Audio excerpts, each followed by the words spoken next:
Who's GM, Chris? GM. Oh, Giselle Maxwell. They're happy with her. We've got some more information on her treatment. Thank you. We're getting. I'm sorry. I can't do two things at once. We're getting the YouTube thing situated. They're not happy with her preferential treatment down in Texas, where she shouldn't even be. She should be in Florida in a much more harsh prison. But we've got some more of some of the perks that she's receiving down in Texas after she met with Todd Blanche, the president's personal attorney, now second in command under Pam Bondi in the Department of Justice. And there's trouble in Westwood, or is it Pasadena, or is it the Inglewood? UCLA is being sued. Well, not really. Let me back up. Pasadena and the Rose Bowl are suing UCLA and SoFi because the Bruins want to move out of the Rose Bowl and move into Inglewood. We'll unpack that a little bit. There's a hearing that will take place tomorrow in LA Superior Court because the Bruins, the University of California, Los Angeles, Kathy Abernathy's alma mater, among others, has a contract with the Rose Bowl, and they don't want to see them leave and go to SoFi. And they've got evidence to prove that they don't draw well at SoFi, and they draw much better at the Rose Bowl because it's like an iconic place to watch football. I saw 2 Rose Bowls and 2 Super Bowls at the Rose Bowl. It is an amazing, amazing stadium. You've been to the Rose Bowl? I have not. That's one of the only ones I haven't been to. It seats 100,000 plus. And like I've always said, until Jerry Jones came along, I was part of a record crowd that was like 99,000, something like that, and at the Coliseum. And then I was part of a record at the Rose Bowl as well. The record at the Coliseum was the Seattle LA Raider AFC Championship game in 1984, the year we beat the Redskins in the Super Bowl. And the record was 99 change for the 79 Super Bowl with the Rams and the Pittsburgh Steelers, that the Rams lost 31-19. This is a big deal. This is a big deal. And what I was about to say is that it's an icon. What makes the Rose Bowl so cool is it's not like, you know how, what's our stadium called? Memorial Stadium goes straight up. Those old school stadiums are real steep, and they go way up. That's not how the Rose Bowl is laid out. It's more flat. You know what I'm saying? So there's really, really not a bad seat in the stadium. You feel like you're right there. You're not as high up as like the Coliseum in LA. Because like I said, when we had season tickets for the Rams from like 1974 to about 1980, if I didn't have my binoculars, I pouted like a little child because it was like watching, you know, that little electric football used to have. Are you old enough to remember that? Yeah, I know. It was just total mayhem, and it made no sense, but we thought it was the coolest thing in the world. That's what it was like watching from our seats. We weren't quite at the lights, but I went to one Monday Night Football game because they never gave us Monday Night Football because of LA. Because do you know why? Because of time differences? No, because of the market. And back in those days, if you didn't sell out within 72 hours, it was blacked out in the market. And to sell out the Coliseum is why Al Davis left the Coliseum. To sell out the Coliseum, you need 100,000 people. Now they've changed it. They don't have people in the peristyle end, and they've reconfigured the Coliseum. But that's why the Rams never had Monday night games, because you could never sell it out. And then the NFL was stuck with having the number 2 market blacked out, which made absolutely no sense. But I was at one Monday night game, and I just remember that the moths and the birds that were hanging out by the lights, a little too close for a brother. That's how bad our seats were.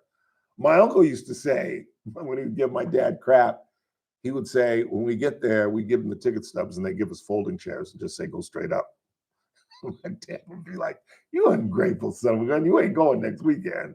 But we begin with the Veterans Day Parade. It really was an honor. And again, I want to thank Lily Marsh for inviting me. It was really, I don't know, I'd say emotional, but it was uplifting to see so many people lining the streets and so many kids, so many young people just screaming, thank you for your service. And we are just such a unique community. We really, really are. And this is coming in the wake of us raising $33,000 in change, something like that. So $33,500, something like that.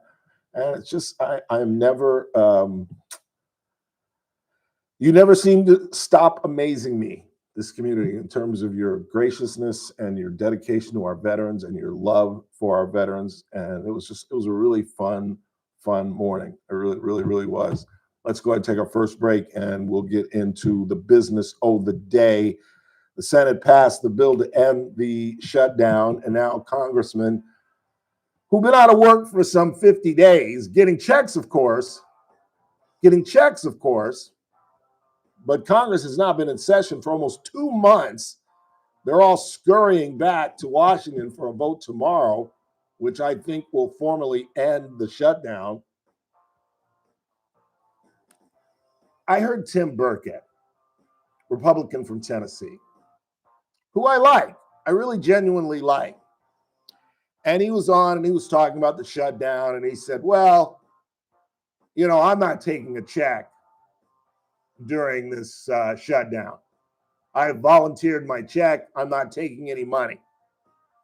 And I said, wow, that's pretty cool. And then I looked up Tim Burkett. I put in net worth. Tim Burkett is worth close to $6 million. Isn't that big of him not to give up 2 checks when he's worth $6 million?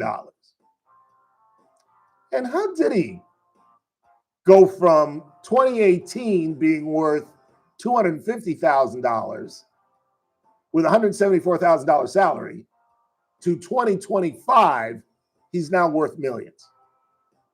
I wonder how that works. Oh, well. Quick time out. We're just getting started on Veterans Day. And again, thank you to all of our men and women that serve this great nation. It's the Ralph Bailey Show on News Talk 96.1 and AM 1180 KERN. We're streaming live at kernradio.com. News Talk. Hear me? Yeah, messmaker right here. All right. Start your day right. First Look with Scott Cox, 6 to 9 a.m. On the Wednesday edition of the First Look program, we'll talk medicine with our friend Dr. Vip Dev. John Cox will join us from the Californian and administer the news quiz, the official end of the government shutdown. We got news, we got traffic, we got weather. 6 to 9 a.m. right here at News Talk 96.1 and streaming live on the World Wide Webs at kernradio.com. First Look with Scott Cox, 6 to 9 a.m. News Talk 96.1 and AM 1180 KERN. Be sure to be with us on Thursday when Michael Turnipseed joins us at 4, and Daniel Petrie, our money man, follows him at 4:30 with Messmaker and Petrie Wealth Advisors. Again, if retirement is staring you dead in the mug, you need to call Daniel Petrie at 395-9400, 395-9400. His office is located right on the corner of 21st and Oak. That's what they specialize in. And as I've told you, I've been a client now for almost a decade. The smartest financial move I've ever made in my life. It's like getting a 500-pound gorilla off your back. I know that late in my life, it won't be top ramen. I won't be relying on my 401k, and I certainly won't rely on the government. Talk to Daniel, and just tune in on Thursdays at 4:30 when he joins us, as he does each and every week. Daniel Petrie and the folks at Messmaker and Petrie Wealth Advisors. This broadcast is for informational purposes only. Does not constitute a solicitation or offer to buy or sell any security, future, option, or other financial instrument, or to offer or provide any investment advisory or other services to any person in any jurisdiction by Daniel Petrie or MPWA, DBA, Messmaker, and Petrie Wealth Advisors. Any views expressed in this broadcast by us are prepared based upon the information available to us at the time, and we are under no obligation to update our views. Meet Paul Sheldon's client, Norma Diaz, owner of La Rosa Fruit Bars and Ice Cream. Hi, I'm Norma Diaz from La Rosa Fruit Bars and Ice Cream, and I'm a client and friend of Paul Sheldon. I've known Paul for many, many years, and my parents happened to be his first clients. So, of course, I called Paul and immediately felt this peace come over me, knowing that I didn't have to freak out about making a big decision. His knowledge about Medicare and your health insurance needs are beyond compare, and I was taken care of immediately by his wonderful staff. He knew everything that I needed and what I wouldn't need, so I was pretty much in and out of there in record time. If you're getting to that age or you're going to be needing to know about Medicare, then he's the one to call. He will totally help you out and get you pointed in the right direction. You're going to leave there feeling a great accomplishment and no concerns. And even if you have questions later, his staff can help you out. Those feelings are just priceless to me. So call Paul. You'll be glad you did. When Medicare matters, our team has the answers. Team Paul Sheldon. 398-2298. Texting privacy policy and terms and conditions posted at radiodirect.com/privacy. Texting enrolls for recurring automated text marketing messages. Message and data rates may apply. Reply stop to opt out. Text help for help. Consult a doctor prior to use. Wow, you look amazing. What have you been doing? You've heard of Ozempic, Wegovy, and the other GLP-1 medications that are all over the news, right? Well, I found this great company called Zelfie, and if you qualify, you can get medications like Ozempic and Wegovy and other GLP-1s at 80 to 90% savings without insurance, all 100% online. Wait, I can get GLP-1 medications for 80 to 90% less and do it all online? No long wait at the doctor's office or pharmacy? Yes, Zelfie can provide semaglutide and tirzepatide, the active ingredients in Ozempic and other expensive GLP-1s, for 80 to 90% less and shipped direct to your door. Amazing. How do I get started? Just send them a text. Text SLIM to 797979 to get started today with Zelfie. Get the same active ingredients in Wegovy or Ozempic for 80 to 90% less, 100% online. Don't wait. Text SLIM to 797979 right now for your exclusive offer. Text SLIM to 797979. That's SLIM to 797979. These statements and products have not been evaluated or approved by the FDA for weight loss. The Armstrong and Getty Show, weekdays noon to 2 on News Talk 96.1 and AM 1180 KERN. Now, back to the Ralph Bailey Show.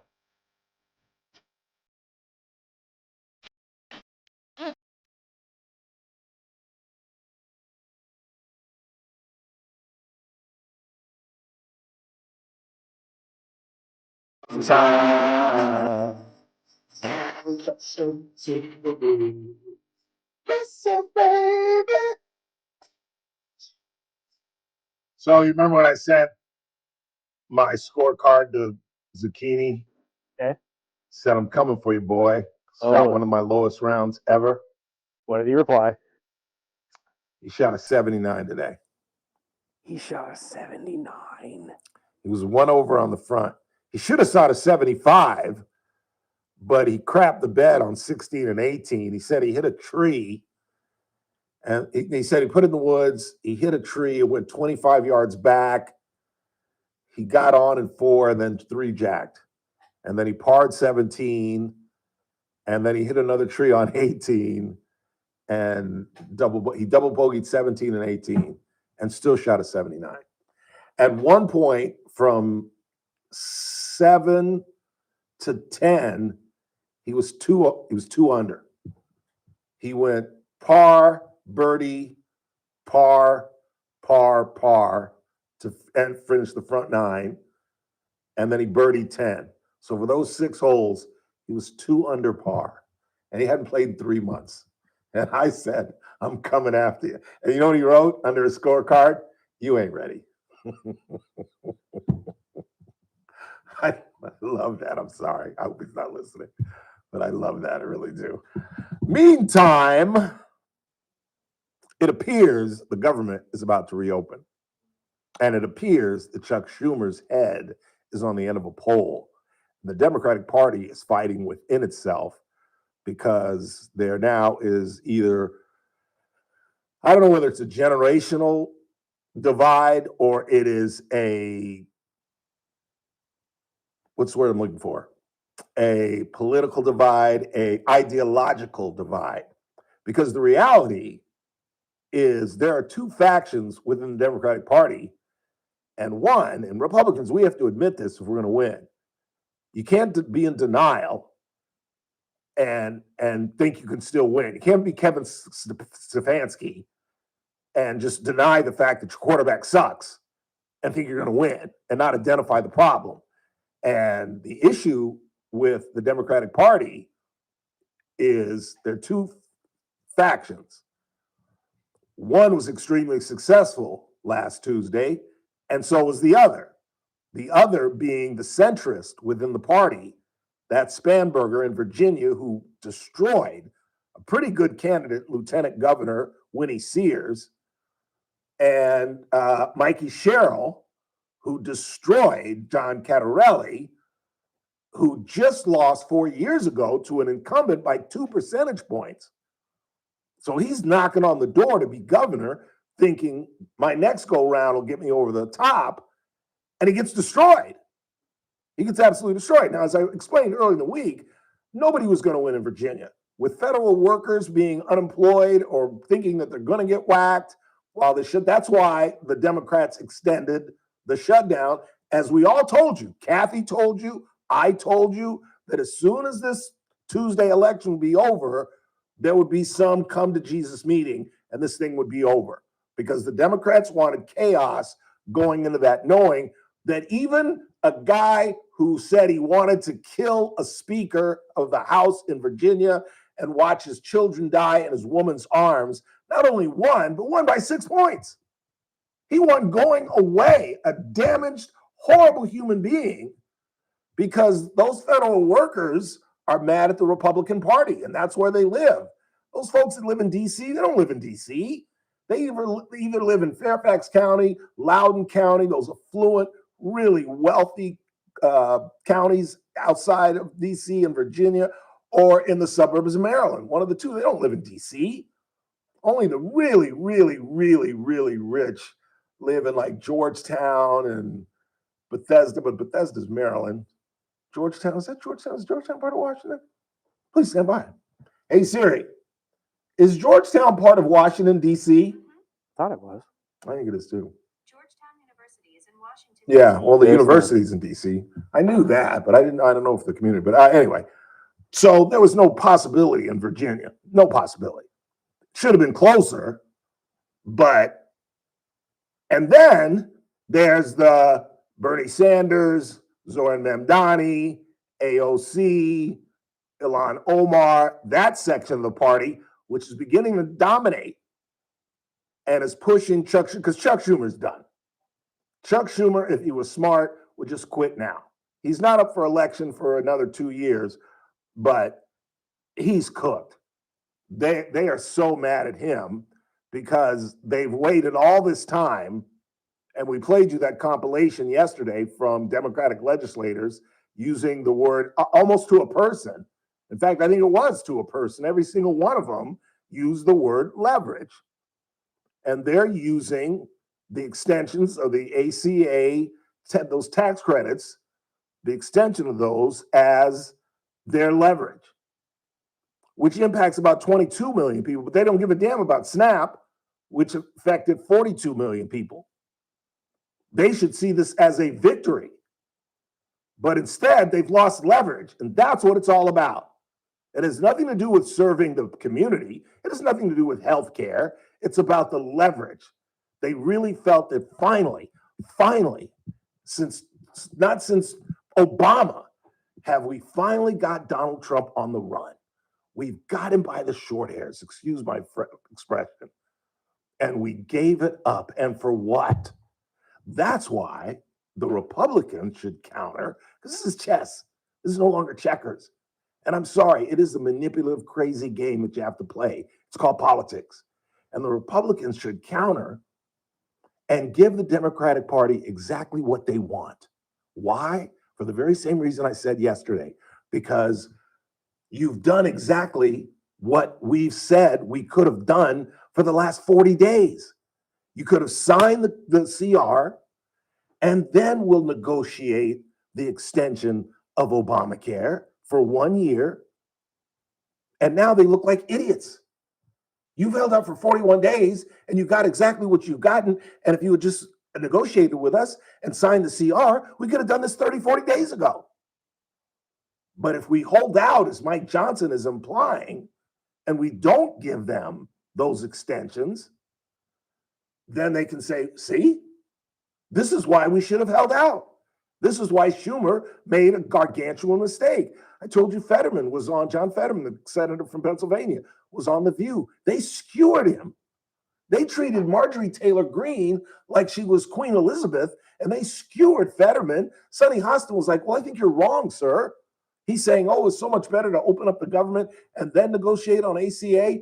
And she was like, how do you know they're going to negotiate? What if they say kick sand? And I think they will, sir, and I think you're wrong. That's why Republicans should give in on that and show how stupid they are for trying to leverage healthcare, leveraging healthcare for people. Are there problems with healthcare? We'll talk about that later with Vince Fong. Did I not even mention that in the intro? I did mention he's going to be with us. We'll talk about that with Vince Fong. Because again, it was Democrats who put a sunset on this thing. Republicans had no say back in those days. And when they set up these tax extensions, which had to have been done in 14? They're the ones that put the limit on this thing, not Republicans. So don't blame us for your screw up, and don't try to set the precedent where you shove things into a clean continuing resolution. This is gargantuan because now we're just a year away from the midterms. And as slight as the majorities are in both the House and the Senate, this is dangerous. This could be a dangerous year for Republicans because as I warmed up to the president signing off on the filibuster, if in a year the Democrats have the House and the Senate, what do you think they will do? They will abolish the filibuster. And they will go after every legislation Republicans have passed, and they will get it done with a simple majority in the House and a simple majority in the Senate. No more 60 votes to get anything passed. That's why I'm almost willing to jump on board with the president and say, at least for the next year, let's sign away. Let's just get a majority and start writing legislation. The key legislation they have to write, the thing that they have to deal with is medical care costs. They've done a nice job on these fat drugs, but it's got to go much further. We've got to bring down, as open enrollment begins, the cost of healthcare. Teresa Goldner joins us next. News Talk 96.1 and AM 1180 KERN. With SRN News, I'm Keith Peters in Washington. The Supreme Court has extended an order blocking full SNAP payments. The High Court's decision Tuesday came amid signals that the government shutdown could soon end and food aid payments resume. The order keeps in place at least for a few more days, a chaotic situation. Airlines have canceled over 9,000 flights across the U.S. since the Federal Aviation Administration ordered flight cuts late last week. The cuts aim to ease demand on short-staffed control towers during the federal government shutdown. On Tuesday, another 1,200 flights were canceled as the FAA increased its target for reducing flights at major airports. In the back. On Wall Street, the Dow up by started 559 points. The Nasdaq dropped 58. The S&P advanced 14. This is SRN News. And then I got News home, Talk 96.1 and it's like AM I'm watching the new news. KERN. And From it's the still going on. KERN newsroom, your live and local news update on News Talk 96.1 and AM 1180 KERN. The mother and grandmother of a little girl who went missing have been arrested. Natalie Sandoval and Mercedes Duran have been charged with felony child abuse. Bakersfield PD says the 7-year-old girl told them in August that she ran away when her grandmother dragged her on the ground. Both of the women have pleaded not guilty. If you have business at any of the Bakersfield city offices, they will will be back open tomorrow morning. You ever been to They that closed for Veterans Day.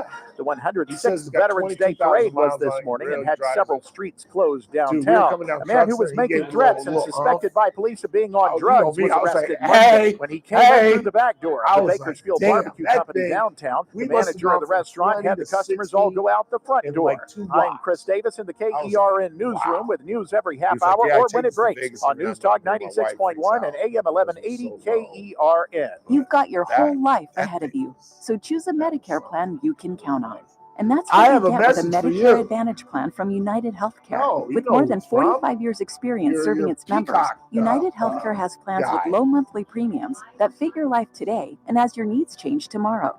The Medicare If you get a annual chance, enrollment send period this to ends Teresa. December This 7th, could be the so home go to for her uhc.com/Medicare today. United Healthcare Medicare plans. It's Medicare coverage California can count on. It's that man again, Ralph Bailey for Agape Air. You know, when the air just isn't right, call the team that gets it done right. That's Agape Air, keeping homes comfortable for 18 years, locally owned and always professional. And who knows better than I? They serve my complex. From smart thermostat help to service requests, repairs, replacements, and preventative maintenance, Agape Air is prompt, knowledgeable, and delivers quality you can trust. Don't sweat it. Call Agape Air at 661-399-6600 today. Agape Air, comfort you can feel, service you can trust. Wednesday edition, Clay Travis, Buck Sexton Show. We will break down the absolute latest on the ending shutdown of the government and the fact that finally, at long last, the longest shutdown is over. We'll also talk with Robbie Starbuck about some of the dangers of AI. All that and more. You won't want to miss it. Wednesday edition, Clay and Buck. Live 9 to noon. News Talk 96.1 and AM 1180 KERN. The Clay Travis and Buck Sexton Show. Live 9 to noon. Now back to the Ralph Bailey Show on News Talk 96.1 and AM 1180 KERN.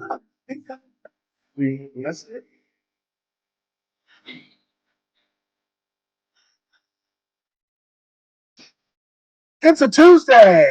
That means our former federal magistrate judge, Teresa Goldner, is live in studio in her hard rock western wear. Looking like you just got out of Arizona or something. Really? Do you like it? I You want to do. try it on? No, I thank bet you. it'd look good on you. No. Hi, Ralph. How you doing? I'm doing great. I've got messages from Mark Swain, who is sending you pictures of the new home for your peacocks. I'll text those to you. Wow. I'm looking at a beautiful pond or a lake with trees and wow, that's gorgeous. Yeah. Okay. Yeah. That's it. This morning I was, I get up in the Going morning. back and forth. Yeah, because I was going to call him on Saturday. Or Yeah. first I was going to have my husband call him and then he got too busy and then I was going to call him. Then I started thinking, I'm going to kind of miss those peacocks. And then it came time to scoop the poop. And I didn't miss them anymore. This is beautiful. Thank you, Mark. Really is. All right, Mark, if you're listening, thank you. I am going to call you. Okay. The only dilemma is how do I get them from my house to his place? Because I do not know how to round up peacocks. That is a good Thank you. question. I'll How have do to- you round up peacocks? I don't know. There's got to be peacock wrestlers or something like that. Have you ever picked one up? No, when I go out there, if I stand there, they will all come up to me and they'll eat out of my hand, Yeah. but they won't let me touch them. And I don't know if I want to touch them because No, I they're don't think you want- they're They'll feral. bite. Yeah. They'll Probably bite will you. bite me. I Yeah. did learn something about peacocks from my friend over the weekend. Tell us about peacocks. Is this too boring? No, I'm serious. Did you know that peacocks kill rattlesnakes? They eat rattlesnakes. I did not know that. In fact, if there's a fight between a peacock and a rattlesnake, The peacock, wins. Absolutely. Wow. And they eat the peacock meat too. They're very protective of their babies. And then once they kill a rattlesnake, not the peacock meat, the rattlesnake meat. The peacock will eat the rattlesnake They meat. must be incredibly quick. They are really fast. They're They very must fast. be. I know. To kill a I'm rattlesnake. telling you, they're pretty. It's a pretty cool. It's pretty cool. They're pretty cool animals, but I still have to get rid of them. Yeah. And I haven't. I'm not personally attached to them. I just think they're beautiful animals, and it's fun to watch them in the morning when I wake up, and then they come up to the sliding glass window and door and go boom, boom, boom, and that means feed me now. Yeah. Have you yet to see any of them Oh yes. expose their Oh their yes, feathers? that's when they're doing their mating dance. And, we have Bernie, which is the original peacock. And then we have jet number 1. It's Bernie and Betty and the Jets. So jet number 1 is a male. And they both do their. Really? That's when they're trying to attract the female. And so I don't think Bernie has to worry about it because him and Betty have been together for a long time. Huh. She's probably saying, get away from me, old man. Yeah. Like I said, I saw them a lot in the South Bay, but I never saw one. You never saw the dance? Never. Oh my Never gosh, saw the dance is absolutely gorgeous. The mating dance of a peacock. It's beautiful. It's nice. Okay. But well, we'll see. You've seen their home. Thank you, Mark. Thank you very much. I will call text, you. I really appreciate I'll it. text you those pictures. What are we discussing today? Are we off to New York? I understand. Yeah, I thought it would be kind of interesting to talk about, there's 2 old cases, 2 blasts from the past, and you probably haven't heard anything in the news about them lately. But one is the Fulton County, Georgia case. Remember that one against Trump? Fonnie Willis. Yes, Miss Fonnie Willis. I thought that would be interesting to kind of tell you what's going on in that case. Is she not in jail yet? No, she's not in jail. Or she lost her license yet, at least? Not only is she not in jail and has not lost her license, she's been reelected and she's extremely popular. What? Isn't that crazy? When was she reelected? In November? Last time, not this past time, but before. In what, 20? Her election was on, I think they had an off-year election. After? In Georgia. After the whole mess? Yes. Wow. And also, you know who else just got reelected by a landslide? Who? Your favorite district attorney on the planet, Alvin L. Bragg, district attorney from Manhattan. Yeah, I'm not surprised by that. Zoran Mondani or Mamdani Mamdani is not the only one that just got elected. Mr. Bragg got he reelected. He was on the ballot as well that day? I didn't know that. He was, and he actually won he got approximately 75% of the vote. The closest person to him got 21% of the vote, and that was a Republican, and then an independent got 6% of the vote. Isn't that crazy? That is crazy. New York is a weird place. I know. He's like wildly popular, that landslide victory for him. He and Mamdani. Yep. Who got oh gosh, I don't know what the final was on Mamdani. It was a lot. 50%, but among 18 to 44-year-olds, he got 71% of the vote. Wow, that's incredible. 44, yeah. Well, it's interesting because they called the news media called the election for Alvin Bragg within an hour after the polls closed. Yeah, That's they did the quick. same thing. They did the same thing in Virginia. Oh boy. With Spanberger over Winnie Sears. Called it while we were on the air, which means it was like 5:15, 5:30 That's our time. wipeout. It's Yeah. crazy. That's what I was just talking about. The Republicans have to worry that there are now 2 factions of the Democratic Party.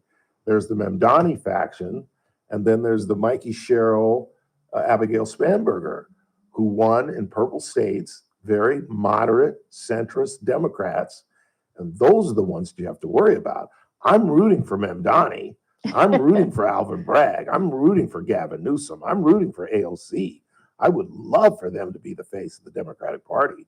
What I worry about are these centrists who, of course, were going to win in New Jersey and Virginia, but to blow them out the way they did should be frightening for the Republican Party. We'll have to see what happens. Yeah. Well, tell us about Mr. Bragg. Well, wait, can I do Fannie first? Yeah, Fonnie? sure. Okay, so Fonnie Willis, DA from Fulton County, Georgia. She was actually removed back in, September of 2020, December 19th, 24. She was removed from the case because of her conflict of interest with her boyfriend, Nathan Wade. Remember that? How could we forget all those times we talked about her? The lies that were told. That's right. How she rushed into court when the boo was making a jackass of himself. That's right. Tried to save him. She came running in and tried to save him and was combative and arrogant And sassy. and just sassy's not the word. Sassy's not okay. She was belligerent and Belligerent's a good arrogant and just snarky and. Well, Miss Fonnie Willis immediately appealed directly to the Georgia Supreme Court her disqualification, and on September 16th, 2025, they refused to hear it, so she is off the case. Good. And now the There's judge, no business being on that case. do you remember the judge, Scott McAfee? Yeah. And he was he was kind of the calmness. He did a good job, I thought, of the way he parsed through that. Who used to work with her at one point. Yes, he was in the DA's office for a while. Mhm. He actually issued an order. Well, what happens when the DA gets disqualified? And we've talked about this before, so I'm sorry if I'm repeating Sorry. myself. But there is an office called it's like the Prosecuting Attorneys Council of Georgia. And they are supposed to, the director of that is this guy named Peter Skandalakis. And Skandalakis is supposed to find a replacement district attorney to come in and replace Fani Willis on that case. And so far, guess what? He's not having any luck finding anybody to replace Fani as the prosecutor. And so the last time he was, as of November the 10th, which is the last time he was asked about it, he said he is diligently working on it, but he hasn't found a replacement yet. And so Judge McAfee. What does that mean? There's no qualified attorneys that can. Well, you got to find somebody that's willing to do it. And the problem is it's expensive, it's time consuming, it's going to suck up all the people in your office. It's going to be it's a difficult, and it's a BS case. So who's really going to want to come in and do it for the most part? That's really Do you remember somebody predicting that? Somebody saying, Mr. Bailey, that there's no other county that could handle that. Just the sizes of the counties around Atlanta and throughout Georgia don't have the capabilities to take care of this. And you're right. If you're in Cobb County, you're in Gwinnett County, if you're one of these counties, and you take on a case like that, you can't do anything else. That's right. It's going to take up your whole entire universe. So very interestingly, Judge McAfee issued an order that said, if Mr. Skandalakis does not find a prosecutor by November 14th, 2025, which is in a few days. Thursday, Friday? Yes, he is going to dismiss the case for lack of prosecution. How do you like that? So put that on your calendar. Yeah, no see kidding. what he does on Thursday, the 25th. I thought that was pretty interesting. Thursday, the 14th. That is. Yeah, so that's what's going on in that case. But also, I don't know if you saw in the news, recently Trump pardoned a lot of people that were related to the election cases. Yeah. But of course, those are federal pardons, not state court pardons. So that really wouldn't affect their ability to be prosecuted in the Georgia case. But he ended up pardoning Rudy Giuliani, Sidney Powell, Kenneth Chesbrough, John Eastman, Jeffrey Clark, and Mark Meadows, and others. Some really bad folks, if you ask me. Well, they can't be prosecuted federally, but it doesn't clear them on the state side. And let me go back real quick and do my job, which I should have done from the get-go. For those that don't understand or don't remember or weren't engaged with the Fani Willis case, Fani Willis was the head DA investigating this case. To be blunt, she hired her boyfriend to do this. He was completely unqualified, had never tried a case of this nature. He was a traffic judge, I believe, at some point. And then they tried to deny that the relationship was going on while she hired him. And they had phone pings of him texting her, and then the phone ping being in her neighborhood. But they denied that he was there till 3 a.m.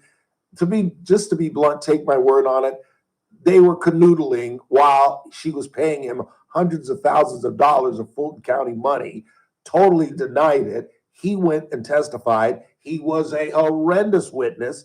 Here comes Mama Willis to try to save the day. And she's arrogant and obnoxious, and she got caught in a couple of lies. And had it been any other judge, I think they would have thrown the book at her. I thought that guy, Scott, he was too nice to her. He was too nice to her. Too nice. He should have thrown the book at her. He absolutely the way she behaved and the way she, I think, did not tell the truth under She did not. She absolutely lied. Right. But so I just wanted to. We'll see what happens November 14th. We'll That's see going to be, if it gets I'm glad dismissed. you told me that. Yeah, I thought you'd think that was interesting. Yeah, that is. That's fascinating. And so the other case I thought we might go back and revisit a little bit because some stuff has happened on it lately is the New York case involving Manhattan District Attorney Alvin Bragg. And that's the hush money case against President Trump. And, the background on that, of course, is he filed a 34-count indictment. We got a 34-count grand jury indictment against President Trump back in 2023, in March of 2023. And eventually, after a very long trial, Trump was convicted on all counts. Right. He was eventually sentenced, but he was sentenced on odd, peculiar kind of law in New York where he didn't have to pay any fines. He didn't have to spend a day in jail. He didn't have to, nothing happened to him. It was called a conditional discharge, I think is what it was, or a conditional something, an unconditional discharge. And so there was no type of punishment on that other than the fact that he has a conviction on his record now. Right. And so he has actually appealed that case. And there was a decision that from the beginning of that case, he tried to get the case removed to federal court because as a federal officer, you have a right to have any case that involves your conduct as a federal officer tried in federal court. And he tried to get the Georgia case moved into federal court too and couldn't do that. So he filed that motion very early in the case. And that got denied, I think, 2 or 3 times, and then went up on appeal. And then he also filed motions to dismiss that case before it got to trial. Many, many motions based on a lot of different procedural things, ethical things, substantive legal matters, evidentiary matters. And every time he tried to get it dismissed, he got turned down. So he eventually appealed the conviction to the removal motion. The judge, it went to a federal district court judge, which is a federal trial judge. And the judge said, no, Trump was claiming that he was immune from prosecution under the case that Trump versus United States, where they said presidents can't be prosecuted for things when they're in their official acts. And you can't use any official acts to prosecute a president for an unofficial act. That was the second part of that case. Okay. So Trump has always argued through his attorneys that he has immunity and that case never should have been brought and that in fact it should still be dismissed. So he has been fighting that case and it got sent to a district court judge who denied the motion and said, no, this is all about Trump's personal conduct. This is all about him making hush money payments to Stormy Daniels. That has nothing to do with him being president. Therefore, your claim that you're immune is ridiculous. So it got denied again. It's like the third time. So he has appealed that to the Second Circuit Court of Appeals, and they came down with a ruling just, I think it was 4 or 5 days ago, agreeing with Trump and sending it back to the trial judge, saying that the trial judge the federal trial judge made a mistake when he said that Trump wasn't immune. He ignored the evidence. He ignored a change in the law, which was the Trump versus United States case, and ordered the appellate court ordered the trial judge to take another look at this and peel the onion legally and make sure that you look at every bit of evidence that was presented in the trial. And I believe it was a 3-week trial, and make sure that if there was any evidence that pertained to anything that occurred when Trump was the president, that you have to evaluate that on a second level to see if that is something that the prosecution used and relied upon to get these convictions. And if it was, you have to reconsider your ruling saying that Trump was not immune. So I think Trump is still in the ballgame on getting that thing thrown out for immunity. And that's a really big deal. That just got sent back, like I said, 5 days ago. And the Court of Appeals was very critical of the federal trial judge who denied the motion to dismiss for immunity. Why does this all matter now? Well, it matters because we have a president who has been convicted of 34 felony counts. That's a big deal. That's a big deal to anybody, not only to President Trump, but I think to the country. And I think that anybody should, if you should not be convicted of something, you should get that taken off your record. Yeah. And I think it's important for President Trump and for our country really to have this thing cleared up and done right. I think anybody would agree that trial was not handled properly, that there was evidence that was admitted in the case that never should have been admitted in the case. The judge made so many errors, legal errors in his evidentiary rulings in that case, and it was just shoved through like a railroad. I mean, like a railroad car going down the tracks. Yeah. And, they got what they wanted, and the district attorney bragged about how he was going to get Trump before the trial, and he bragged about how he got Trump after the trial. It just shows that when there's a miscarriage of justice, I think it's really important that miscarriage of justice be unwound and be undone. So I hope that President Trump wins. And I think that the Court of Appeals, the Second Circuit, was right in telling that trial judge that you didn't get it right. You didn't look at the right stuff. You didn't analyze the case of Trump versus the United States, all the immunity rulings in there. You didn't analyze that properly.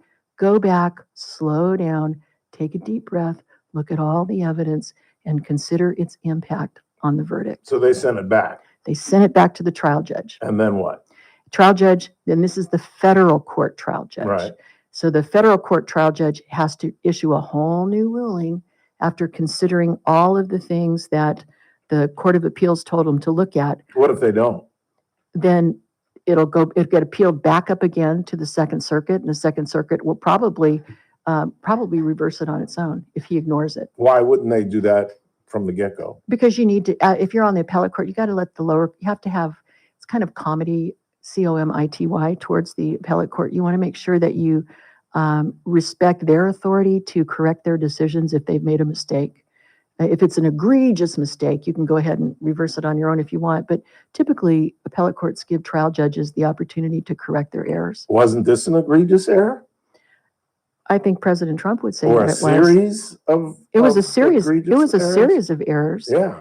What they were saying that was that part of this case, part of the evidence in that case, and you might remember, involved a time when Trump was president, because he actually wrote some of the checks, remember, to Stormy Daniels when he was president in 2018. And some of the evidence that was presented involved evidence of testimony of White House staff. Remember Hope Hicks and the other person that testified about how Trump reacted to the news about the Stormy Daniels stuff, and how, how he talked about his wife. Remember that? He did it because of his wife. He didn't do it because of his election. Yeah, the young girl that testified. Right. And she tried to, and they tried to say that he did this, that he paid this money solely because he wanted to get reelected. And the other testimony was, well, that was because he was worried about his wife finding out. Yeah. So there's a lot of evidence in there that was actually presented to the jury that should never have been presented. And that's bad when you're talking about a criminal case. Wow. And the judge should have really dotted his I's and crossed his T's on that, and I don't think he did. And when it was, Trump made a motion for a new trial, which was also denied by the state court trial judge, which was Juan Merchan. You'll remember that name. And he denied that. And he said, nope, we're not, he denied that motion. Conviction stands. We're going to go ahead and sentence you. And, we're not going to give you a new trial. And he said in his final ruling that he thought that all of the conduct that involved the Stormy Daniels stuff was all personal conduct. It wasn't official, presidential conduct, but that even if there was some evidence presented to the jury of things that occurred while Trump was president, and including this testimony from White House officials about how Trump reacted, that did not violate the U.S. versus Trump case, because it didn't matter anyway, because it was harmless error. So even though I let in evidence that I never should have let in, it didn't matter anyway, because it wasn't that big of a deal. How does he know it wasn't that big of a deal? So I think that's, I think Trump just might get this whole thing thrown out. Yeah. And that means if it's thrown out on the immunity grounds, the conviction goes away, and he will not be the first president that was elected as a felon. How long will this take? I think that, in federal court, there's not a time limit on how long a judge has to rule on things. Typically, they will rule within 6 months. Most judges like to rule sooner than that, but sometimes it takes them longer. So I don't know how long it'll take this person to rule. Yeah. But I'm sure that however he rules, Trump will appeal that again back to the Second Circuit, and then eventually it'll go up to the Supreme Court. And remember, at the Supreme Court level, the Supreme Court got involved in that Trump New York case because, do you remember when Trump was about to be sentenced? And this was before the election. Remember those weeks right before? Yeah. And Trump asked the Supreme Court to stop the sentencing because he didn't want to be sentenced as a, Right. And the Supreme Court said, no, we're going to let this thing ride. We're going to let it go ahead and go to sentencing, because any of these issues that Trump is raising can be resolved on appeal in the normal course of things. So Trump was allowed to, the trial judge in the state court case was allowed to go ahead and sentence Trump and finish up the conviction and make it be final. But you might recall that there were 4 judges that dissented from that order, that wanted to stop the sentencing, to stop that case dead in its tracks. And guess who those 4 justices were from the Supreme Court? I know you can guess this. Kavanaugh, Yes? Amy. No. Amy was not involved in it? Well, I should have started with the obvious. Amy was with the Clarence, Sam Alito, Kavanaugh, and my favorite your favorite justice is right now. My favorite justice right now. It's not John Roberts. He's from Colorado. Justice Gorsuch. Oh, I forgot about Neil Gorsuch. I think he's great. So yeah. It was Thomas, Alito, Gorsuch, and Kavanaugh. And those are the ones that said, nope, we don't even think Trump should be sentenced right now. You need to stop, wait, let's pull back, hold your horses, and let's play out. Yeah. So that's the status of that case. Real quick, we got about 2 or 3 minutes left. What about the tariff case? Doesn't seem like they're on his side on this thing. No, that's going to be a tough one. The reason that lodged or whatever the phrase is, my memory is you mentioned Neil Gorsuch, who I thought in the audio that I heard, he doesn't like the it. Toughest guy on the Solicitor General. He is a brilliant guy. Yeah, he compared it to war. Which I was like, you mean the wartime tariffs? Yeah. No. War, giving the president power to commit war. He was trying to say that belongs with Congress just along with tariffs. But then I was thinking, yeah, technically, but is that really true? I mean, Lyndon Johnson started the Vietnam War, not Congress. I mean, the president can order troops into action. George Bush got after Kuwait, not the Congress. I mean, that's been a long fight between who really wages war. And it's been my experience historically, I don't know what you think, that the president does more so than the Congress. I think the president, in ordering troops into other countries, which he has the authority to do without going as far as declaring war, can do a lot. Korea was a police action, right? But it was a war. It was a war. You can call it a police action. In our general language, you would say that it was. Yeah, I agree. Yeah, I Congress agree. had nothing to do with doing that. Eisenhower or Truman. Tariffs, if they want what they said, what they say in the act, Eureka or whatever it was called, is that the president has the right to regulate. Yeah, I think they're going to. And it's all about the guardrails. Yes. I don't think they're going to banish him from creating tariffs because that just can't be done. It's all about what does that word regulate mean? Yeah. Does that mean to impose tariffs? Yeah. I mean, there's lots of different things you can do in regulating something. So maybe that's how they're going to get there. Real quick, what are your thoughts on them not even discussing gay marriage? The Kentucky clerk wanted to appeal it. Clarence Thomas is all in favor, but the other 8 are like, shut up, Clarence. I think that's one and done. They're over. 70%, just in this last decade, how that's changed. 70% of Americans support gay marriage now. There you go. And do you remember when Barack Obama and Hillary Clinton in 2008 were against gay marriage? Until they weren't. Exactly. Teresa Goldner, everybody. Former Peacock owner and overall good egg. Quick time out. Vince Fong is next. Don't go anywhere.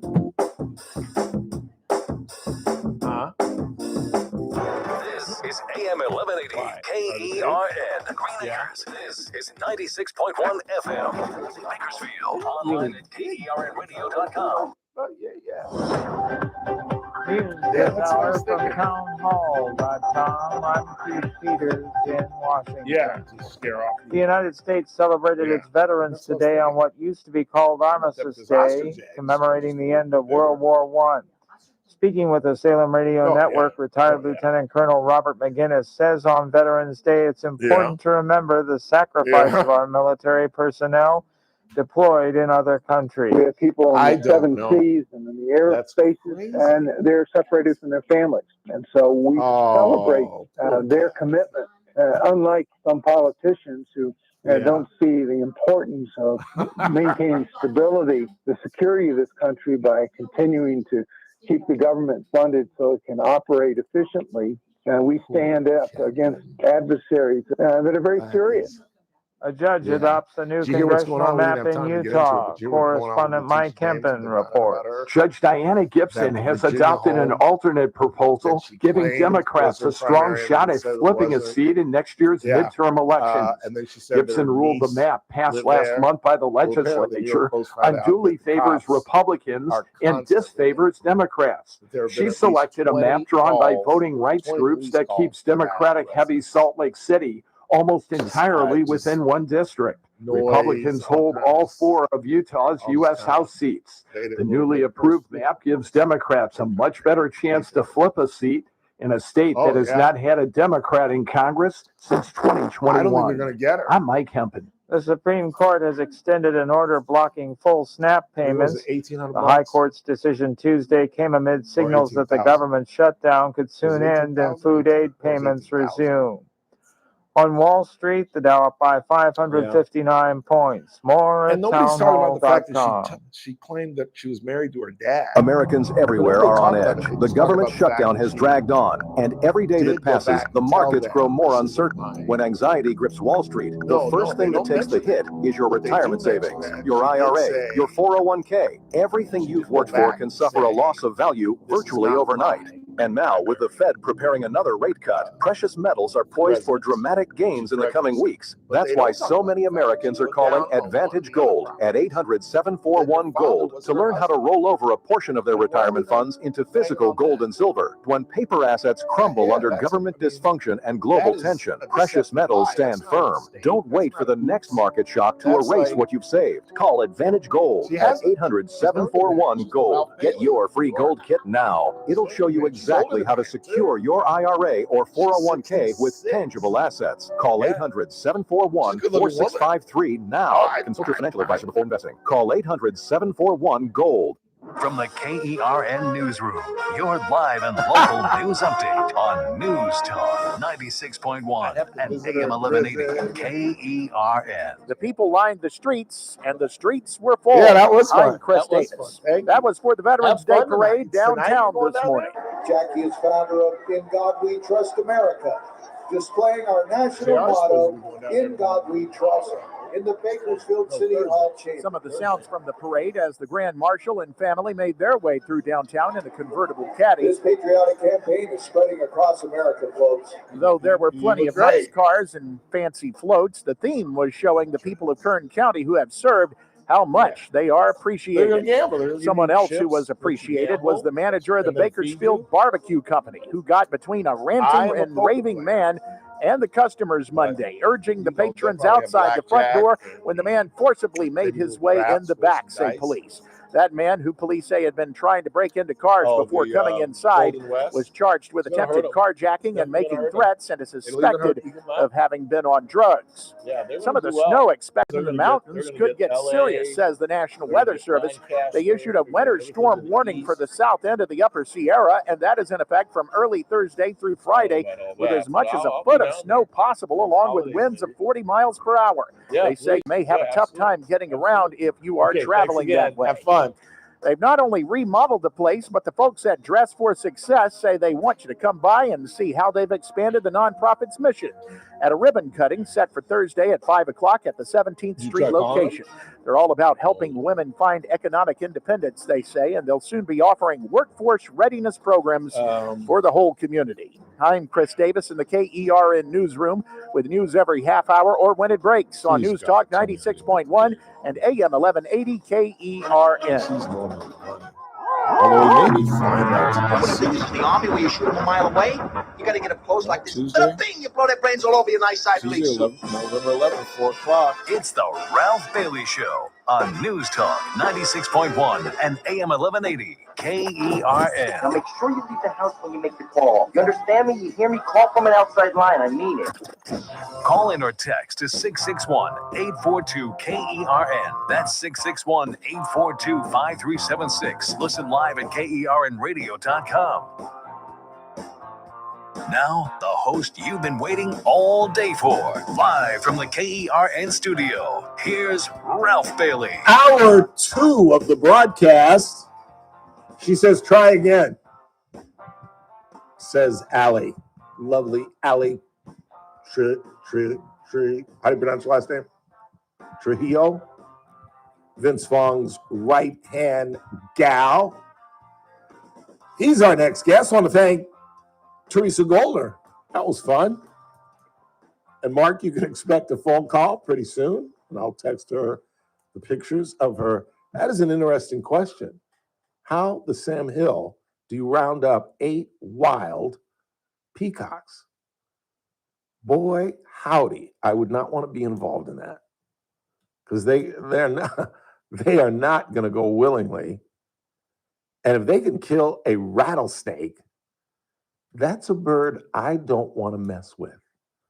Just saying. Still voicemail? I got voicemail. I don't know what's going on. She said try Is she again. give a different number? I don't want to give it out, but it's the normal number, isn't it? I don't know. She's texting me again. Please stand by. I didn't know if he had like a Did you business get him? number or whatever. No. Maybe he's expecting a different call from. I don't know. I can't call it. Let me what number do you have? I have the one. No, I could show you though. Okay. Mine starts with this. Which one? Left or right? Which one's first? No, both. Well, but you got 2 different numbers. Which one's first? Your right hand or your left hand? You're killing me, dude. Am I stupid? What? You got 2, you went like this. Oh, jeez. What? Well, who cares if they know what his first number is? So it's this one's first? So it's this? Both. How can it be both? Count them, Ralph. Oh, together. I thought you meant 2 different numbers. That's him. That's got to be him. That's got to be him. How am I supposed to know? I'm supposed to count. I thought you were saying boom, boom. I didn't understand. Do we have the congressman? We do. There he is. Vince Fong. How are you, sir? It's all right. Hanging in there. I'm on my way to DC. So. That's what I figured. That's exactly what I told Chris. I said he's probably on a plane. He's got to be back by Wednesday because we're gonna. Let me tell Allie she's panicked. Please stand by. We got him. We got him. Okay. We got him. What time is this vote expected, and are you going to make it on time? Where are you? May I ask? It looks like I had to move some flights around. I'm actually going to take I was going to take the flight earlier today, but I'm on the red eye out of LAX tonight. So is it a straight flight to DC? Straight flight to DC. Okay, then you're okay. We got to avoid. We were debating going through Denver or. No! Don't do it. Don't do it. As you can imagine, things are a little complicated right now. So I'm on my way down to LAX and gonna get the flight over to DC. I'm probably landing at 7:30 tomorrow morning. Yeah. What time is the vote expected? I think the vote right now on paper looks like it's going to be around 4 p.m. Yeah. I'm reading. We've got Fox up on our monitors, and it says House Rules Committee meeting on shutdown. What could that be about? Well, you got to set the rule for debate. Yeah. So we're a little different than the Senate. Right. Everyone can talk as long as they want, but we have the Rules Committee sets the amount of time for debate. They also set the amount of amendments are allowed. So the Rules Committee meets. They set the rule. We have probably debate the rule for a little bit, and then throughout the day, and then the vote will be probably on 4 p.m. Yeah. So what are your thoughts on all of this nonsense after all these 40 whatever amount of days? It seems like that the Democrats could have done what they've done 30, 40 days ago. Senator Schumer should be ashamed of himself. What ended up happening was exactly what you said. Could have happened 3 weeks ago. Yep. The vote that Senator Thune agreed to let them have on the ACA, that was offered 3 weeks ago. Yep. The CR to January 30th, we could have had that negotiated, the first week before the shutdown. The three appropriations bills, we were trying. That was the reason why we gave them the CR to November 21st. We gave them the runway to negotiate, these appropriations bills. I mean, everything that transpired was exactly what I predicted, except for the only difference was Senator Schumer had to, show that he was tough to his progressive base. Right. And all the while, the American public suffered. Yeah. And now he is on in every post office, Democratic post office, as a wanted man, because now they perceive that he's caved, and so he's through. He's done. You did all of this showboating, and for what? You got nothing for your party. Your party is now in disarray and angry and wanting his head.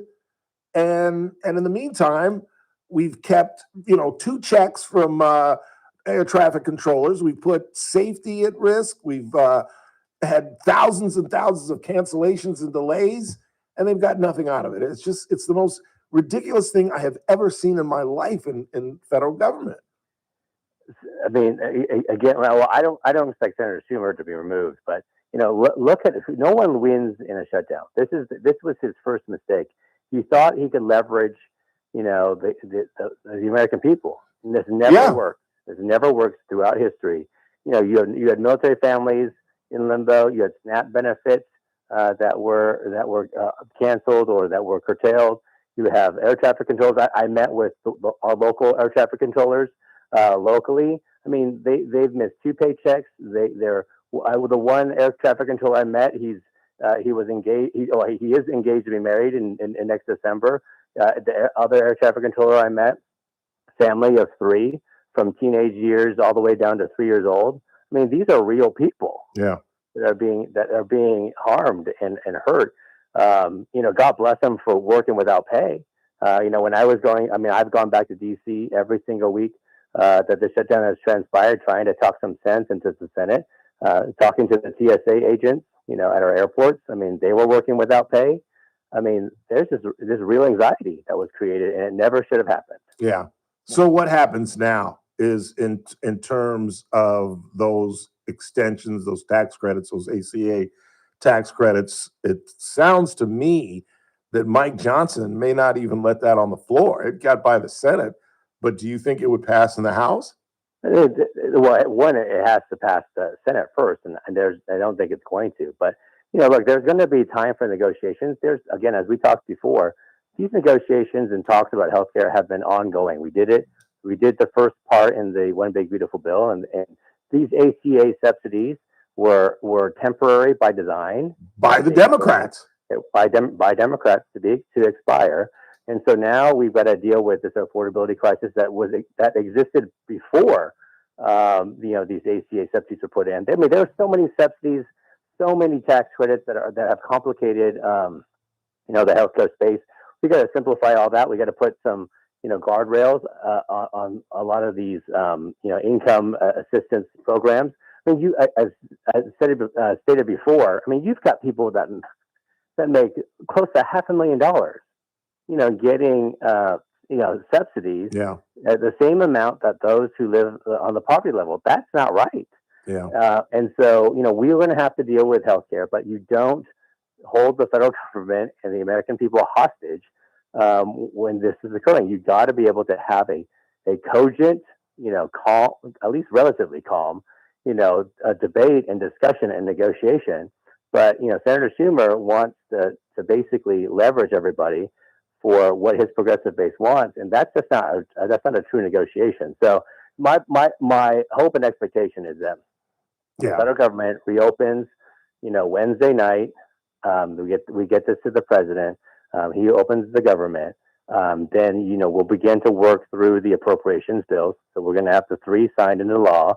We've got 9 more to do. Hopefully we'll get that done before the January 30th deadline that now has been created with this new CR. And then we work out this healthcare, discussion and put some real things on the table that actually reduce the cost of healthcare, whether it be, insurance pools, whether it be allowing people to buy across state lines, whether it be trying to reevaluate all these reimbursements that hospitals and doctors get. I mean, there's a lot of problems that exist outside of just this one subsidy debate. We got a huge problem when it comes to healthcare broadly, and we got to be able to tackle all these things. Actually, interestingly enough, during the lame duck period in December, there was a huge healthcare package that was supposed to be voted on, and it fell apart at the last moment. Maybe that becomes the foundation of the next negotiation. Yeah. Can it be fixed? Because I thought it was going to get out of the Senate. You're telling me it's not. So it's not going to reach the House or House vote, those extensions. Can you reform it? Can you make some cuts and kind of come with the Democrats and get this thing rolling, or no? Well, I mean, the vote in the Senate has to be 60 votes. Right. Again, it's not a majority vote. This is the point of why the Senate is so distinct from the House. Right. But both sides agree that there has to be things that have to address healthcare affordability or unaffordability right now to make things more affordable. So I think both sides understand that there has to be things that have to be done. If you look at things in California, I mean, we've got our own problems specific to California that also have to be addressed as well. So, we have to tackle it. This is part of governing. Yeah. And this is part of why we're elected is to roll up our sleeves and to tackle these problems head on. I mean, this is like the healthcare crisis in our country is like watching a train wreck happen in slow motion. Yeah. When the Affordable Care Act was passed, or Obamacare as people refer to it, no one believed it to work. No one believed that it would reduce costs. And nobody believed what he told us, that you could keep your doctor and nothing would change, et cetera, et cetera. And none of that was true. Exactly. The only way that the Affordable Care Act was going to work, or Obamacare, was with massive taxpayer subsidies that were not sustainable over time. And so the Democrats, when they negotiated this, COVID era subsidy, they designed it to expire, hoping that somehow the marketplace was going to stabilize, and it never did. No, in fact, every economist, every healthcare analyst, every expert in the field warned everybody in Congress and even on the state level, when I was in the state legislature, that this was not going to work. Right. And so we have to figure this out. Yeah. But isn't part of the problem, we're talking with Congressman Vince Fong, isn't part of the problem the Republican Party hasn't, we've been trying to kill Obamacare since 2014, but we've never come up with a response, an answer, an alternative. Well, I mean, there is a lot of ideas out there. I mean, again, as we were discussing in December of last year, I mean, there was talks of PBM reform, the pharmacy benefit managers. There was talk of insurance pools.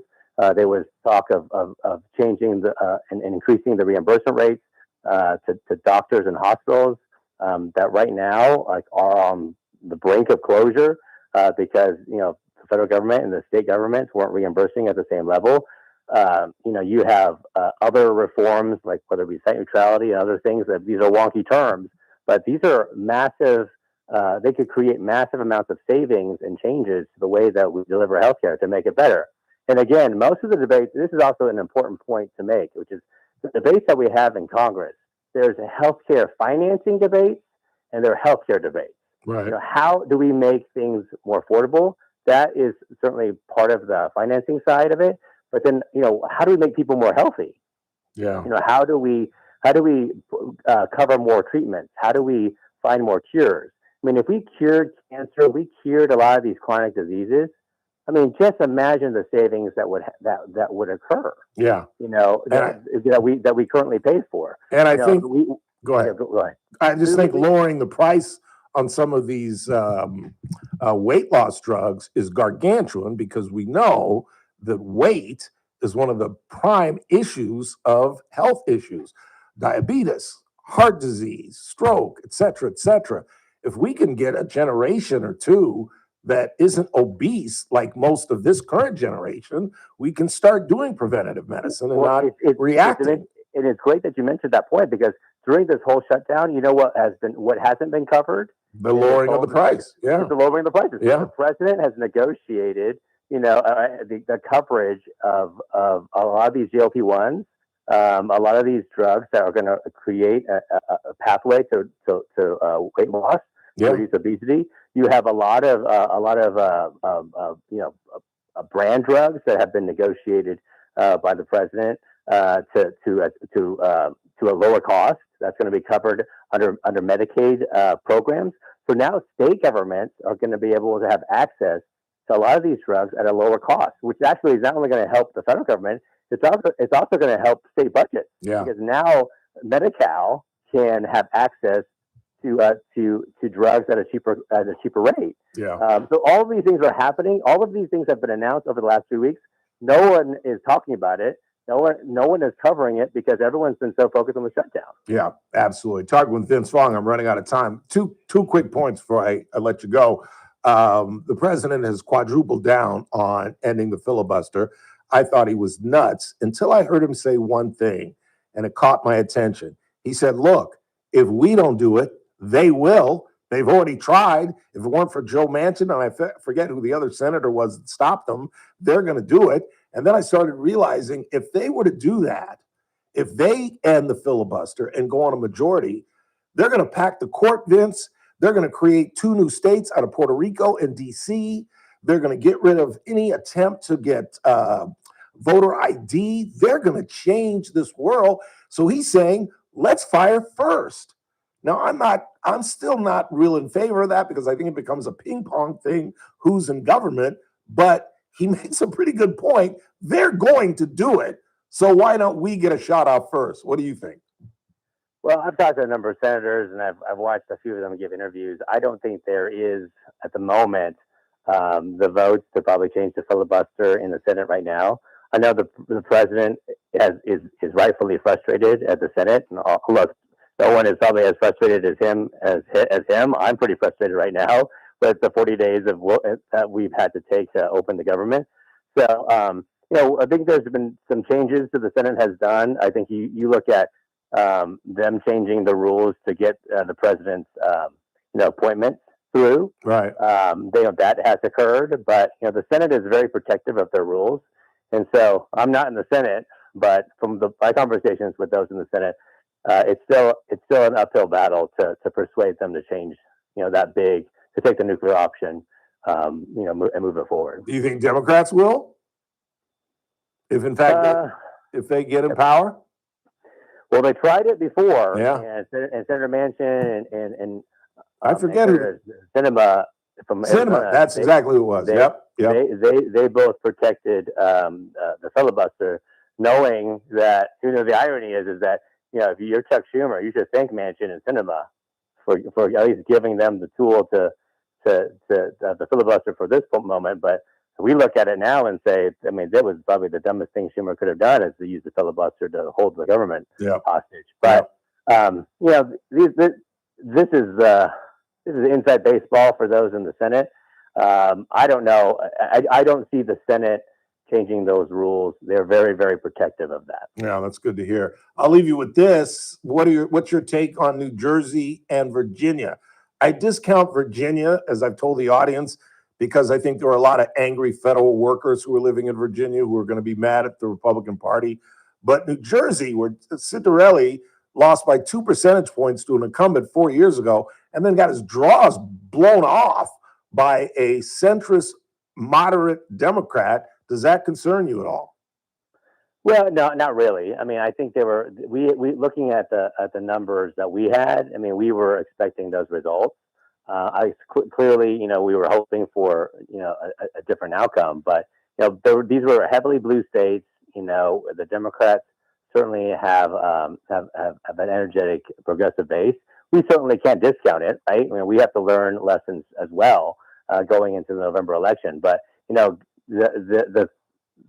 for us going into November of next year, what is going to be the issues that voters are going to focus on? Clearly, it's going to be affordability. Yep. It's been an issue for us. It's been an issue for us in California for a number of years. I've been talking about affordability, for the past 7 years. But now it's become an issue across the country. Yep. And but the one difference that we'll have versus everybody else is New York City and Mandami. Yeah. Mandami will make the affordability crisis so bad in New York City that the choice will be socialism versus the free market. And that will be the choice in November. And I believe that America will choose the free market. I agree 1,000%. Always great to talk to you, Congressman. I appreciate taking the time, and good luck and safe travels. Thanks, Ralph. I appreciate it. All right, thanks again. Vince Fong. Quick timeout, not a lot of time before we get down and talk with Larry Walker, part of Honor Flight, local veteran who participated in today's Veterans Parade. We'll talk about that next. Don't go anywhere.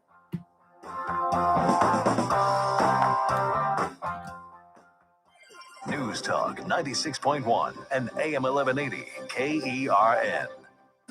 Carpet Outlet Plus. Every day is sale day. No one can beat us, no one can touch us. You won't find better prices. Shop and compare, we don't care. Take a look our way and come into Carpet Outlet Plus. Every day is sale day. Carpet Outlet Plus installed over 1 million square feet of flooring last year alone. Over 20 years of Bakersfield's best flooring store means you can trust us with your hardwood, laminate, vinyl, and of course, carpet. Come in today to see over 100 waterproof floors from our in-stock inventory. It's probably been time to change your floors for a while, so call, click, or stop by today. Your free in-home estimate is waiting for you. Carpet Outlet Plus, 3.5 blocks west of 99 on Rosedale Highway. Carpet Outlet Plus. Every day is sale day.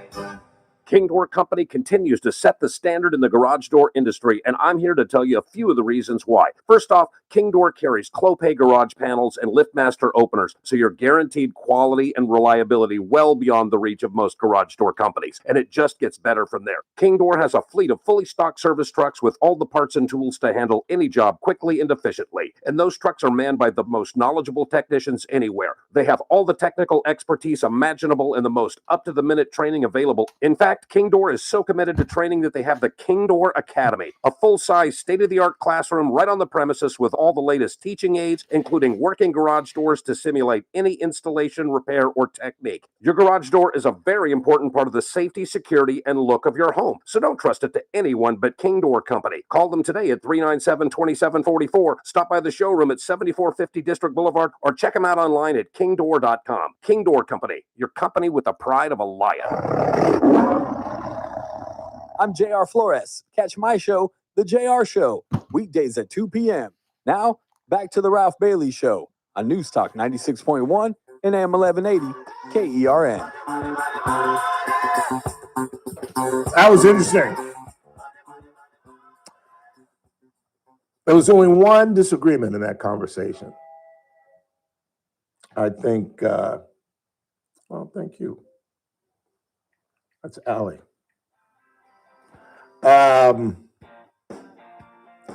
I think it's a mistake to fight them on the extensions. I really do. I think we should give it to them, give them a year extension, and make them look like idiots that you held out for nothing. That we could have signed the CR 30, 40 days ago. We would negotiate in good faith, give you your 1 year extension with all the fat that that Congressman Fong alluded to, because he's right. We played audio from Valadeo when I talked to him in Washington. He said the same thing. He's making $500,000 getting Obamacare subsidies. Doesn't make any sense. Quick timeout. We'll talk with Larry Walker when we come back. News Talk 96.1 and AM 1180 KERN. And he's wrong. With us for the news, I'm Keith Peters in Washington. The Supreme Court has extended an order blocking full SNAP payments. The High Court's decision Tuesday came amid signals that the government shutdown could soon end and food aid payments resume. The order keeps in place for a few more days a chaotic situation. The order will expire just before midnight Thursday. Airlines have canceled over 9,000 flights across the U.S. since the Federal Aviation Administration ordered flight cuts late last week. The cuts aim to ease demands on short-staffed control towers during the federal government shutdown. On Tuesday, another 1,200 flights were canceled as the FAA increased its target for reducing flights at major airports. Because there's no mic there? On Wall Street, the Dow up by 559 points, the NASDAQ dropped 58. This is SRN News. News Talk 96.1 and AM 1180 KERN. From the KERN Newsroom, your live and local news update on News Talk 96.1 and AM 1180 KERN. The 106th Veterans Day Parade in downtown Bakersfield is now over, and so are the street closures. City Hall and all of the city offices are closed for the rest of the day, though, and reopen tomorrow. The manager of the Bakersfield Barbecue Company downtown is getting some props for bravery and quick action, urging the customers out of the front of the store Monday when a man came in the back ranting and making threats. Police have that man in custody. A drive-through food distribution is going on this afternoon at Armin High School to help people who need the food. They are asking people to line up on South Derby Street. The high school is on Varsity Road. A winter storm warning in effect starting early Thursday for the South Sierra area in the mountains. I'm Chris Davis in the KERN Newsroom with news every half hour or when it breaks on News Talk 96.1 and AM 1180 KERN. How are you doing, sir? Medicare beneficiaries here in Kern County. If you are eligible for Medicare and looking for a doctor who listens and cares about you with minimal wait times and prompt referral authorizations, it's time you learned about QualCare IPA. QualCare IPA contracts with most Medicare Advantage health plans and provides you with access to a large network of outstanding doctors and quality hospitals right here in Kern County. Medicare Advantage health plans go beyond original Medicare benefits coverage, and understanding these coverage differences may be confusing. Call us today, 661-554-4544. Let us help you understand your healthcare options for 2025. Call today, 661-554-4544. That's 661-554-4544. Get the information you need and the coverage you deserve. For accommodations of persons with special needs at meetings, call 661-554-4544, TTY 711. It's that man again, Ralph Bailey for Adaptive Networks. Are you a business owner who feel that your IT company just treats you just like another ticket number? Well, at Adaptive Networks, exceptional customer service isn't just a promise. It's how they do business every single day. And when you call, you're actually talking to a real person who knows your name, understands your business, and genuinely cares about solving your problem. No phone trees, no run around, no attitude. From the moment you become a client, you'll experience the difference that comes from working with a company that puts customer service first. And no one knows that better than the folks here at American General Media, because we've teamed up with Adaptive Networks. Ready to experience IT support the way it should be? Call Adaptive Networks at 661-241-0638 or visit adaptive-net.com today. Adaptive Networks, where great technology meets even greater customer service. Start your day right. First Look with Scott Cox, 6 to 9 a.m. On the Wednesday edition of the First Look program, we'll talk medicine with our friend Dr. Viv Dev. John Cox will join us from the Californian and administer the news quiz, the official end of the government shutdown. We got news, we got traffic, we got weather. 6 to 9 a.m. right here at News Talk 96.1 and streaming live on the World Wide Webs at kernradio.com. First Look with Scott Cox, 6 to 9 a.m. News Talk 96.1 and AM 1180 KERN. The Charlie Kirk Show. Yeah, that's what I weekdays at said. 6 p.m. When I got News home, Talk 96.1 and AM 1180 KERN. Now, back to the Ralph Bailey Show. And Kevin was going to live shot me. I thought we were like this. Yeah, I knew it.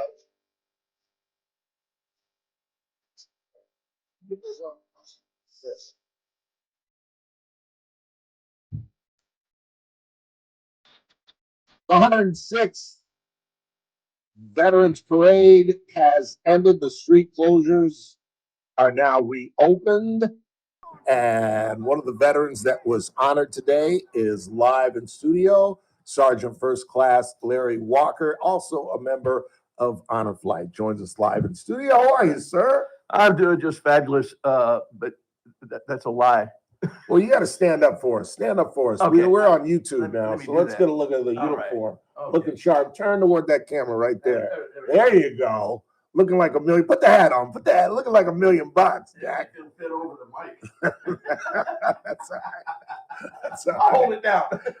That's a sharp uniform. That really, really I'll tell is. you, there's a story behind this uniform. Please share. I bought it in 1981 Yeah. in Korea. Wow. It's never been altered. That's pretty cool. That's pretty cool. It's never been altered. I tell the kids when I go to the schools, I says, I did not alter my uniform. I altered my body. That's pretty impressive. I used to weigh 250. So did I. I was about to say, I was a freshman in college, and there's nothing that I wore at Morehouse College that I can wear today. And when I talk to other veterans that are way overweight, I talk to them. I just ask them a question. Are you trying to lose weight? Well, yeah. Quit trying. Do it. Yeah. Yeah. We were just talking about that with Congressman. Just talking about that with Congressman Fong, that is weight and obesity is one of the main causes of short life and heart disease and stroke and diabetes. There's on and on and there's on. an individual I know that I asked him what his age was. He says, Larry, I'm the same age as you. And he looked to be about 88. Wow. Yeah. All humped over, worn out. Yeah. I've been through a lot. I've been on canes. I've been on walkers. I've been in a scooter for several years until I finally got my knee fixed properly. And I've been able to walk just fine. Yeah, good for you. It was the third replacement of the same knee. Wow. Wow. I had to go to Stanford doctors up at the Palo Alto VA to get it done right. Yeah, yeah. So you have a good time this morning? Oh, I had an awesome time. I mean, the people were great. Isn't it amazing? Every time I saw a veteran, I saluted him. Especially I saw a World War II guy sitting there in a wheelchair, and I saluted him, and he came up real slow, and he gave me the salute back. Oh, that is so that was cool. awesome. Yeah. What impressed me are the children who are engaged. They're not just there sitting. They're actually thrilled to see you guys. The vast majority. And just waving and just. The vast majority of, and a few were there because they had to be. Yeah. And you can spot those in the crowd, but there was very few of those. Yeah, the most of the kids that I saw were they totally engaged. they were clapping and waving, smiles on their and faces, just jumping up and down, and it was a wonderful thing for the veterans. Yeah, especially those that actually served in war. I did not. I was in Vietnam, but I was in the rear as a mechanic. Right. But it doesn't mean I didn't see it. I saw it down the road. I saw the tracer bullets going up and down the mountain. I did ride a helicopter once out to a fire base. Why I was allowed to go on that, I don't know. I was just a little old E2 at the time. Somebody got me on it on the flight, and it was a milk run for mail and whatever. Yeah. And we started to hover over a fire base, and I've got the headset on like this, and the pilot starts to giggle. The next thing I know, he's laying it into a combat dive with me looking straight down. There is no door and no seatbelts. Right. And I'm holding on to the lieutenant colonel right next to me, holding on for dear life. Well, you must have done something. You got a bunch of ribbons on your chest. Yeah. It's stationed in Korea, stationed in Vietnam, stationed in Germany. I got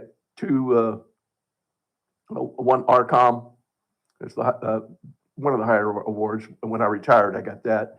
What is the award underneath the ribbons that folks turn around so they can see it right there? That silver one underneath the ribbons. I cannot look down. I got a bad neck, and I can't look down at it. Yeah. There's some of them are Vietnam. Two of them are Vietnam. Well, can you see it over there? Can you see it in the deal? Not close enough. No, I can't. Right. Yeah. Let me try here. This is good conduct medal in the middle. Mm-hmm. This is what about this one right This is here? my highest award. That's the highest award. What about that one right there? That right there, Mm-hmm. I was expert with a rifle. That's what I thought. Yeah. Expert. Nice. My drill sergeant in basic training. My drill sergeant in basic training got up and he looked at me and said, Walker, aren't you from the city, San Diego? Yeah. Where did you learn how to shoot? Boy Scouts. Right. You learn to shoot a 22 accurately, you can shoot anything. Yeah. Yeah. And I put when I was zeroing my weapon and qualifying, I put 9 rounds inside of a dime. Really? Yeah. That's impressive. And they tried to put me in the infantry, and I said, no, I can't do it. I've got a bum knee. I physically cannot do it. Right. You're going to go in the infantry. I know what they wanted to do with me. Right. They wanted me to be a rifleman up front. Sure. You know, maybe even a sniper. Who knows? But I said, no, I can't. They put me in the infantry. One weekend, I went on a sick call at Fort Ord, and I said, they want me to go in the infantry. They've got me in infantry AIT, but I cannot handle it. And they looked at my records and said, oh, you have the gout. Yeah, I've had the gout since I was 18. That's a disease that old men get. Yeah, tell me about it. Okay. And I said, he said, oh, okay, well, fine. We'll give you a medical discharge. No, sir. I'll serve my country. I just can't do it in the infantry. Right. And they sent me down to see a ortho doctor. He spent less than 5 minutes with me and said, you're right, you can't. And when I got back to the AIT training for infantry, company commander was there waiting for me. He was a Green Beret Napoleon, little short guy. He had me up against the wall, just read me the riot act. Call me some inappropriate names. Yeah, you almost let one slip right there. I caught that. Well, I did tell him, and I said, sir, don't want to be a baby killer. Let me tell you something. It shut him down. Yeah. Thank goodness he locked up, marched over to his office and slammed the door, and I was gone the next day. And I had no repercussions from it. Right. Sergeant First Class Larry Walker is our guest. You know, the other thing I was impressed with at today's parade was the participation of so many schools. We had Shipman Junior High and their band behind us. Those little 7th and 8th graders are talented. They're talented. It's amazing the musical skills of our local high schools. I hear the Frontier Band is incredible. The group that was leading up my float was the Frontier High School Honor Flight Club. They were walking. I'm having them on later this week. Yeah. I'm having them on later this week. I met the organizers today. I was invited to be interviewed by a bunch of seniors at the Portrait of the Warrior Gallery in the near future, I think in December, about my military service and this, that, and the other, just like we're doing now. And I'll go in my dress blues for them, you know. And I had a middle school that I went to, and I spoke and I read my poem. And after it was all over, I was one of the last ones to walk out. Well, it was lunchtime. I could not get out of there. Yeah. I had 100 kids around me wanting to shake my head. I bet. So I just stood there and shook everybody's hand that was willing to shake my hand at that time. I turned, okay, turned, get ready to go. Wait a minute, we got 3 more coming. Yeah, yeah. You know, did you get down to the VFW post and get lunch and everything? And you mean American Legion? American Legion. I'm sorry. I did get breakfast there.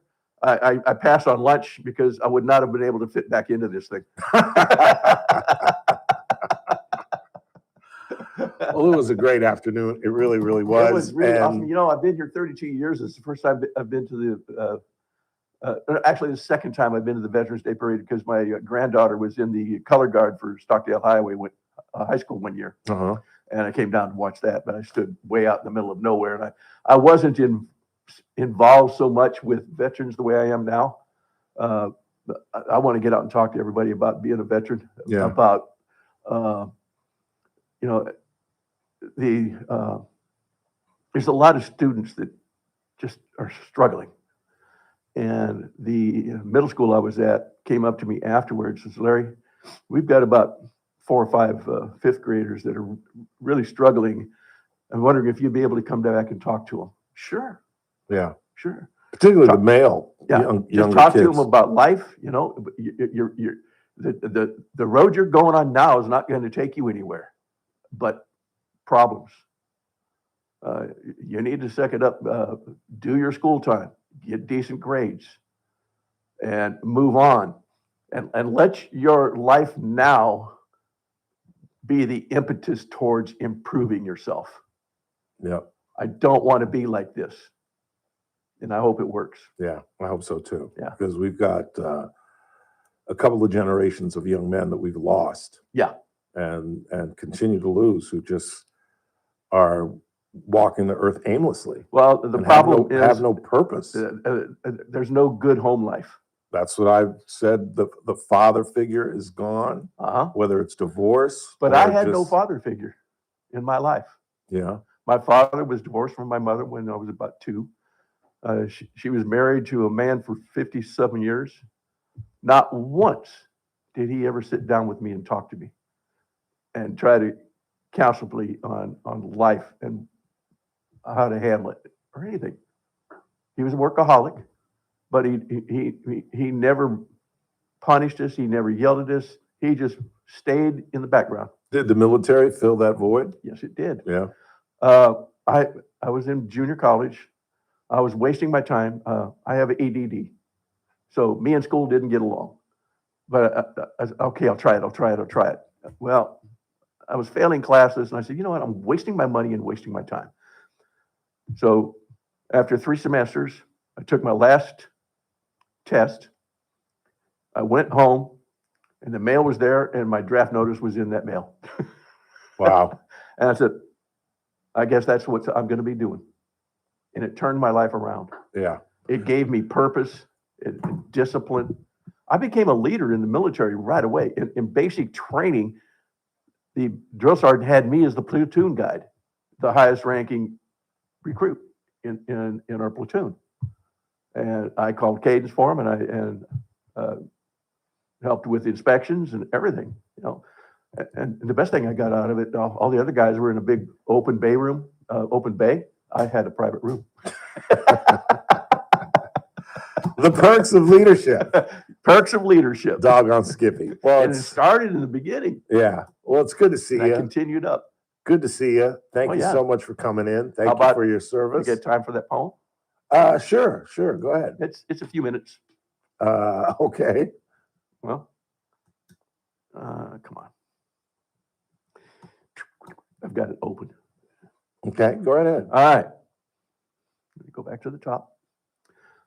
All right. This was written by a country music star, Andrea Brett.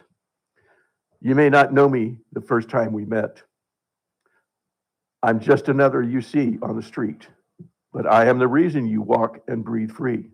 I am the reason for your liberty. I am a veteran. I work in the local factory all day. I own the restaurant just down the way. I sell your insurance. I start your IV.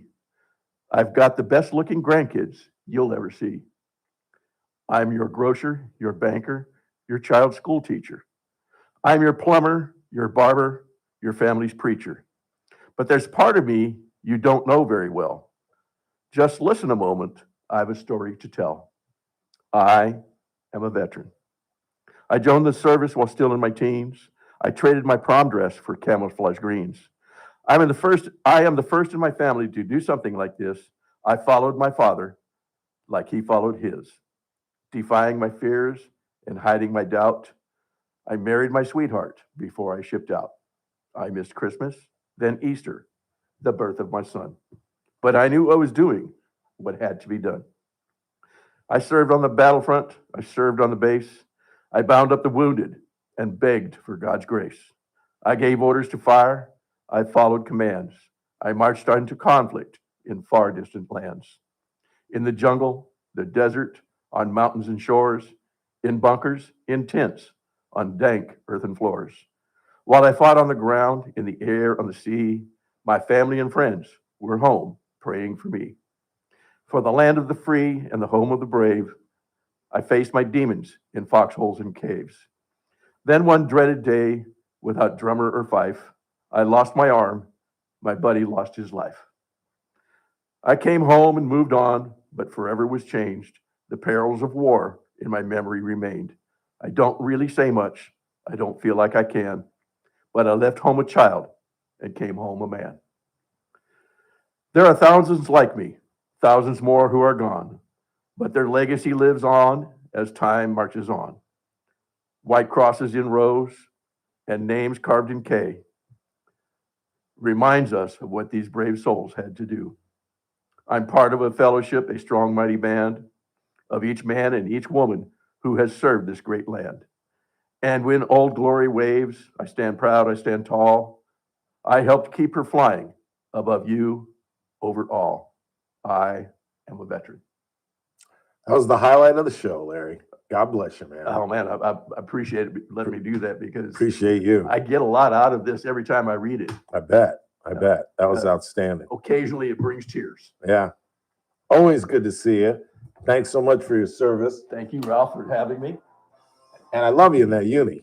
You should wear that all the time, dude. You look like $1 million I bucks. do, as often as I can. I would as Whenever well. I'm out and about with students or whatever, I'm wearing this because I draw the crowd. Doggone Skippy. Sergeant First Class Larry Walker, everybody. Thanks again, sir. Thank you for your service. Quick time out. Not a lot of time before we get to the top of the hour. It's TRBS. Don't go anywhere. That was great. That was outstanding. That was outstanding. News Talk 96.1 and AM 1180 KERN. Wednesday edition Play Travis Buck Sexton Show. We will break down the absolute latest on the ending shutdown of the government and the fact that finally, at long last, the longest shutdown is over. We'll also talk with Robbie Starbuck about some of the dangers of AI. All that and more. You won't want to miss it. Wednesday edition Play and Buck. Cool. Live 9 to noon. Cool. News Talk 96.1 and AM 1180 KERN. Thanks again. The holidays have descended on us. I literally saw someone this weekend driving home with a Christmas tree. And where would you rather be during the holidays than at KC Steakhouse? So tough for me. Great place to take out of state guests or out of county guests. Your family, your in-laws, people that are visiting during either Thanksgiving or Christmas. And I know that Cassie Bill has something special for both those holidays. So be ready to hear about that in the coming days. But of course, you all voted it the best steakhouse in town, the Bakersfield, California poll, and the best ambiance as well. But don't forget about the Stockyard. I'm glad to hear that some folks are telling Cassie that they heard about it from this show. He almost did. A great way to end the night. Go next door, have one of the craft cocktails, hear some live music on Thursday, Fridays, and Saturday nights. Where would you rather be than on F Street in the capable hands of Cassie Bill? Incredible staff at KC Steakhouse, longtime sponsors of the Ralph Bailey Show. Texting privacy policy and terms and conditions posted at radiodirect.com/privacy. Texting enrolls for recurring automated text marketing messages. Message and data rates may apply. Reply stop to opt out. Text help for help. I know a guest. Wow, you look amazing. Not me. What have you been doing? You've heard of Ozempic, Wegovy, and the other GLP-1 medications that are all over the news, right? Well, I found this great company called Zelfie. And if you qualify, you can get medications like Ozempic and Wegovy and other GLP-1s at 80 to 90% savings without insurance, all 100% online. Wait, I can get GLP-1 medications for 80 to 90% less and do it all online? No long wait at the doctor's office or pharmacy? Yes, Zelfie can provide semaglutide and tirzepatide, the active ingredients in Ozempic and other expensive GLP-1s, for 80 to 90% less and shipped direct to your door. Amazing. How do I get started? Just send them a text. Text SLIM to 797979 to get started today with Zelfie. Get the same active ingredients in Wegovy or Ozempic for 80 to 90% less, 100% online. Don't wait. Text SLIM to 797979 right now for your exclusive offer. Text SLIM to 797979. That's SLIM to 797979. These statements and products have not been evaluated or approved by the FDA for weight loss. Before you hit the road for the holidays, make sure your car is ready for the journey. Kern Oil Change keeps your engine running smooth and your family safe. No appointments needed. Just drive in and their fast, friendly team will get you back on the road in minutes. Don't wait till you're stuck on the side of the road. Stop by Kern Oil Change today and travel with confidence this holiday season. Kern Oil Change has 2 locations. Hey, and don't forget, we have Megyn Kelly tickets we got to give away. Today? Wow, throughout the week, but yeah. All right. How many? I think it's a pair a week, or a pair a day, I mean. A pair a day? I think so, yeah. Trucordia, the new name built on trust and accord. With over 100 years of combined experience, Trucordia protects local a pair a day.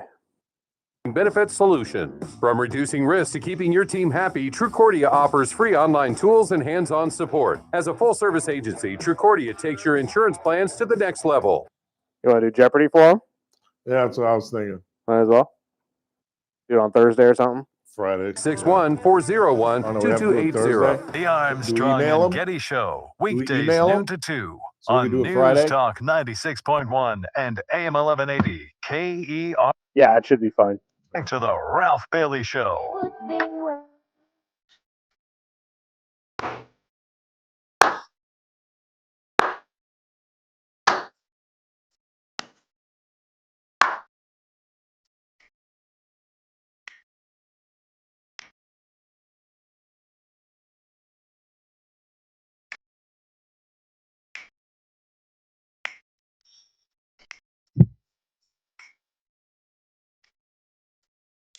Eight 842-5376, 842-KER, and one of the Sergeant First Class Larry Walker on an honor flight and an interesting history, interesting guy, really nice man.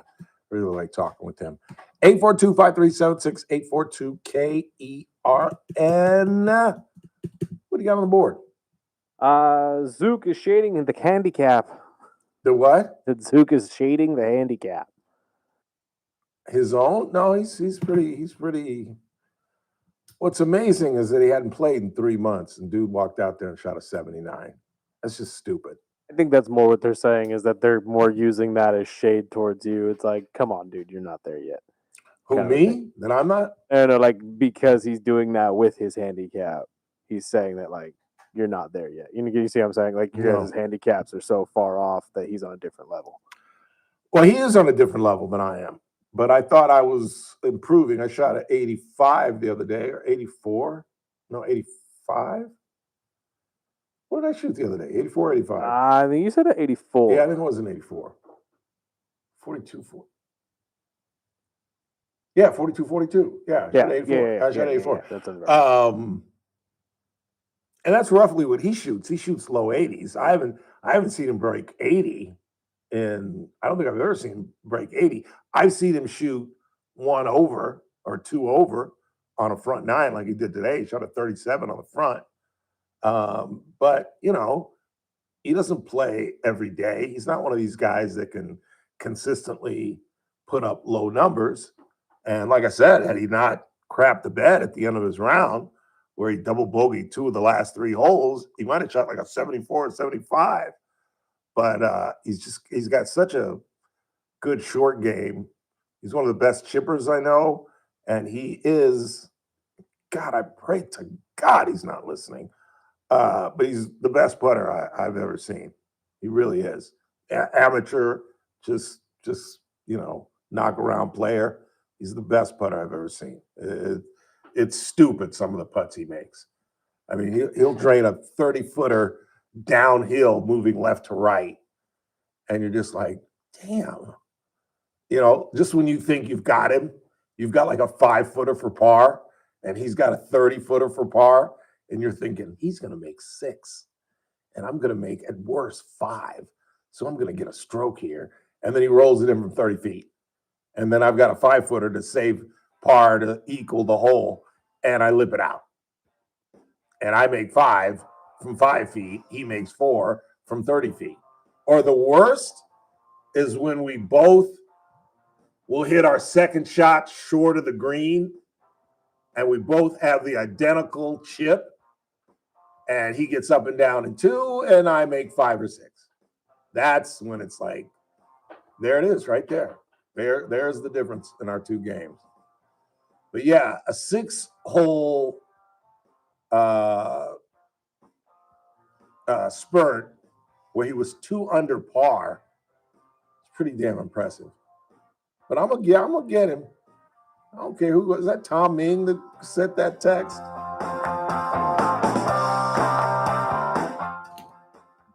This is AM 1180 KERN. Green Acres. This is 96.1 FM. Bakersfield. Online at KERNradio.com. News this hour from Town Hall. I'm Keith Peters in Washington. The Supreme Court on Tuesday extended an order blocking full SNAP payments amid signals that the government shutdown could soon end And food aid payments resume. Correspondent Bernie Bennett has more. The order keeps in place, at least for a few more days, a chaotic situation. People who depend on the Supplemental Nutrition Assistance Program to feed their families in some states have received their full monthly allocations, while others have received nothing. The order, which is 3 sentences long and comes with no explanation on the court's thinking, will expire just before midnight Thursday. The Senate has approved a bill to end the shutdown, and the House of Representatives could vote on it as early as Wednesday. Reopening the government would restart the program that helps 42 million Americans buy groceries, but it's not clear how quickly the full payments would resume. Bernie Bennett in Washington. How are air traffic controllers responding to the ongoing government shutdown? President Donald Trump has ordered all air traffic controllers to, quote, get back to work now. He posted on Truth Social that he wants to give a $10,000 bonus to controllers who have stayed on the job every day during the government shutdown and dock the pay of those who haven't. The Federal Aviation Administration has cut flights to ease pressure on controllers, and frustration is only mounting over the growing number of flight cancellations daily across U.S. airports. Some air traffic controllers, unpaid for nearly a month, have stopped showing up, citing the added stress and the need to take a second job. This is the erosion of the safety margin the flying public never sees, but America relies on every single day. That's Nick Charles, president of the National Air Traffic Controllers Association, and correspondent Marissa Duhaney. On Wall Street, a mixed day as the Dow was up by 559 points, but the Nasdaq dropped 58, the S&P advanced 14. More at townhall.com. The following is not an actor, but a real-life story from Trinity Debt Management. Every day I speak with people who are worried and are feeling a lot of pressure because of credit card debt. That's why I'm very proud of what we do at Trinity. We just help. We give people the support they need, along with a real plan to become debt-free. Credit card bills are consolidated into a single monthly payment that is much less than what they were paying before. Most of our members end up saving thousands and even may improve their credit scores by as much as 200 points. I know from the bottom of my heart that I'm making a difference in the lives of the people we help. It just makes me really happy. If credit card debt has you down, call Trinity at 1-800-990-6976. My name is Julie, and I'm a Trinity counselor. Call me and become debt-free for keeps. 1-800-990-6976. From the KERN Newsroom, your live and local news update on News Talk 96.1 and AM 1180 KERN. The people lined the streets, and the streets were full. I'm Chris Davis. That was for the Veterans Day Parade downtown this morning. Jackie is founder of In God We Trust America, displaying our national motto, In God We Trust, in the Bakersfield City Hall chamber. Some of the sounds from the parade as the Grand Marshal and family made their way through downtown in a convertible caddy. This patriotic campaign is spreading across America, folks. Though there were plenty of nice cars and fancy floats, the theme was showing the people of Kern County who have served how much they are appreciated. Someone else who was appreciated was the manager of the Bakersfield Barbecue Company, who got between a ranting and raving man and the customers Monday, urging the patrons outside the front door when the man forcibly made his way in the back, say police. That man, who police say had been trying to break into cars before coming inside, was charged with attempted carjacking and making threats and is suspected of having been on drugs. Some of the snow expected in the mountains could get serious, says the National Weather Service. They issued a winter storm warning for the south end of the Upper Sierra, and that is in effect from early Thursday through Friday, with as much as a foot of snow possible, along with winds of 40 miles per hour. They say you may have a tough time getting around if you are traveling that way. They've not only remodeled the place, but the folks at Dress for Success say they want you to come by and see how they've expanded the nonprofit's mission at a ribbon cutting set for Thursday at 5 o'clock at the 17th Street location. They're all about helping women find economic independence, they say, and they'll soon be offering workforce readiness programs for the whole community. I'm Chris Davis in the KERN Newsroom with news every half hour or when it breaks on News Talk 96.1 and AM 1180 KERN. What do you think, this is the Army where you shoot them a mile away? You got to get up close like this. Bada bing, you blow their brains all over your nice Ivy League suit. It's the Ralph Bailey Show on News Talk 96.1 and AM 1180 KERN. Now make sure you leave the house when you make the call. You understand me? You hear me? Call from an outside line. I mean it.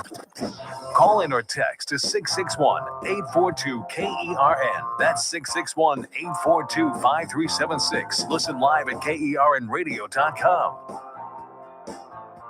Now, the host you've been waiting all day for. Live from the KERN studio, here's Ralph Bailey. Final hour of the broadcast on this 11th day of November, Veterans Day. And again, happy Veterans Day to all of the veterans here in Kern County, or really all over the world. We are streaming at kernradio.com.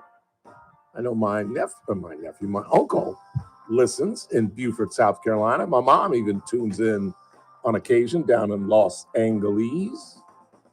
So happy Veterans Day to all of you all across the nation, all across the world who may be tuning in or maybe subscribing on YouTube and actually watching us produce the program. I was thinking today, and I pose this to all of the listeners, America's greatest warriors.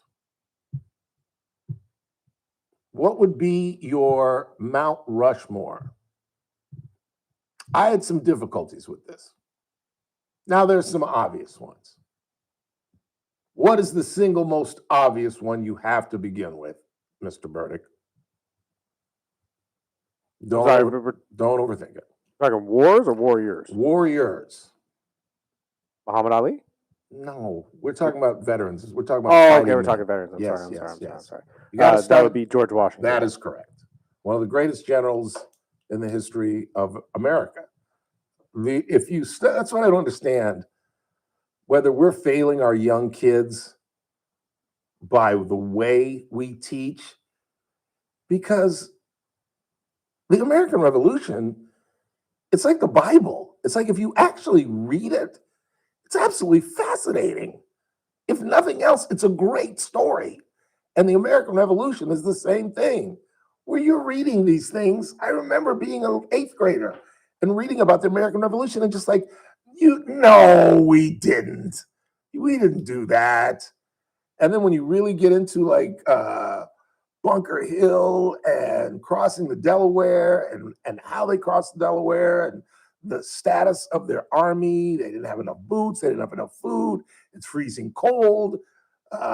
Congress is trying to come up with money, but it's kind of a divided Congress that isn't even really that committed to taking on the king until it starts to get funkier and funkier. And some of the battles that we won are just absolutely miraculous. And again, like I said, I don't know whether we don't teach it in a story-like manner, in a chronological manner that would garner the attention of these kids. Because even as a knucklehead student with like a high C+ average, I couldn't understand how kids were enthralled by history, just absolutely captivated by American history. I just could never understand that. Second, I've got Ulysses S. Grant, who I think saved the Civil War. Again, if you were smoking weed during history, Abraham Lincoln was having a tough time with his generals, particularly a general called General McClellan, who would run against Lincoln in 1864 and finally fired his ass before he ran for president, obviously, and brought in this kind of sloppy looking reported drunkard who drank a lot of bourbon and fell off his horse and smoked a lot of cigars, but had gonads the size of boulders and was a tactician and a strategist and really saved the Civil War. And he is the man that met with Robert E. Lee at Appomattox and signed the ending of the war. World War II was a tough one. It really was. I think you have to give, at the end of the day, you got to give it to Dwight Eisenhower, who was the general commander, who was the man who helped put together D-Day. But then you're sliding Marshall, you're sliding Patton, you're sliding maybe even Douglas MacArthur, who I also threw in there. No, I did not throw in Douglas MacArthur. I threw in Colin Powell. Just throw a little color in there, and to try to get more contemporary. He was an incredible strategist during Vietnam. But I was just curious if anybody else wants to chime in. You got a Mount Rushmore of American warriors, and then I've left off a lot. Blackjack Pershing, even Teddy Roosevelt. You know, going up San Juan Hill and the Spanish-American War, and I'm sure there are Vietnam warriors that I'm missing. But feel free to chime in, 842 on the chat room, or call in at 842-5376 on this Veterans Day. What else you got? You got anything else on the board? I got one that says Washington, Grant, Eisenhower. It may be Patton. That's what I said. I said it's hard to leave off Patton. But Patton was an undisciplined warrior who oftentimes fought with George Marshall and with other superiors. But there's no question he is one of the great warriors. Anything else? Let's see. Ralph, Judge Teresa Goldner is such a delight. Love her calm presence and delivery. So bright and knowledgeable. You're very lucky to have her as a guest on. Absolutely. Absolutely. There's no question about that. She comes in here more prepared. I'm not trying to slight any of my other regulars because they're all outstanding, but she comes in here, she studies for her segment. Everybody else just kind of shows up and wings it. She absolutely sits down and makes notes and creates files for me to read that I thoroughly enjoy, and comes in here with a set of notes. She's incredibly prepared and talks legalese in a way that you guys can understand it. And you're right. We're very fortunate. I'm very fortunate to have the group that I have.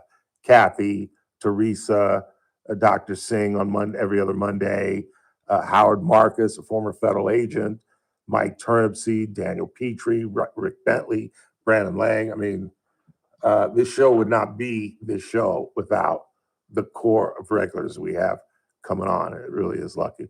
What else you got? Ralph, why do Republicans have to come up with an alternative to Obamacare? Health insurance should not be handled by federal government. Again, health care is not a right. You can pursue health care privately if that's what gives you happiness, like I did. Well, it may not be a right, but it's something that the richest country on the planet should be able to supply for every human being. Now, I'm not going to get into an argument whether or not it's a right or not, but it is something, you know, I've always deemed government, and I'm being the master of the obvious, of doing things for the nation and for its citizens that it cannot do for itself. And if you are suffering financially, the fact of the matter, healthcare is incredibly expensive. I make a really decent living for what I do. I really do, particularly given some side work that I'm doing that's put me in a different tax bracket. And at my age, at this juncture of my life, you know, I didn't have healthcare because I worked for companies when I was in my 20s, 30s, and 40s that would give you an incentive if you did not use the company health insurance. And I felt that I was so healthy, and my father, a physician, was still alive, where if I really got into trouble, I could go to Pop until I was 36 years old when he passed away. But until then, there were some companies, when I worked at KBAK, and they gave you an incentive, they gave you more money not to have health insurance. I was like, give me the money. I didn't care. You think at 31, Chris needs health insurance right now? He really doesn't. I mean, in case of an emergency, he just got into a recent car accident or God forbid, a vault fall on him or something like that. But in terms of him having diabetes or health issues, no, that's not the case. But after 50, I don't care who you are, there are certain maladies that are going to impact you. A, blood pressure. B, for men, prostate cancer. We're all, and when I say all, I don't mean every damn single one of us, but an overwhelming majority of us in our late 50s, early 60s, mid 60s, late 60s are going to have prostate issues. So there is a need for health insurance for everyone. And what is your answer? Are you on the Howard Marcus plane that, oh, well, so what? You know, you made these decisions, you're poor, and you can't afford your blood pressure medication, your diabetes medication. The thing that we have never done is tried to get in front of healthcare. We have never made a concerted effort. That's one of the reasons I was willing to, I don't know what I'd call it, embrace, but at least tolerate Robert Kennedy Jr. Because one of the things that he was stressing was changing the way we eat and highlighting how Europe eats the very same things in many cases that we eat, and yet they don't have the same amount of sugar in what we're eating when it's the same damn thing, or they don't have the amount of salt in the same foods that we're eating. And I was willing to tolerate Kennedy because he talked about going after these companies that are fueling the food with sugars to get you addicted and salt and all these things. And so that's, to me, the long game. That we've got to be, we're a fat country. That's what I'm trying to say. We're a fat, out of shape country. And fatness, we can talk about this in 2 weeks with Dr. Singh, but if everyone wasn't fat, type 2 diabetes would be cut in half, maybe 3/4. High blood pressure would come down. Heart disease would disappear. The number one killer among men and women. And we have control of it, and yet we're a fat and happy country, and we just don't give a damn. We just don't give a damn. We know this is bad for us, but we pick it up and we eat it anyway. But I completely disagree with you that this idea that we should just kind of shun folks who can't afford health care and just say, oh, well, because we know what's going to happen. They're going to flood our emergency rooms. You think these people are just going to die on their own, that we're not going to help them?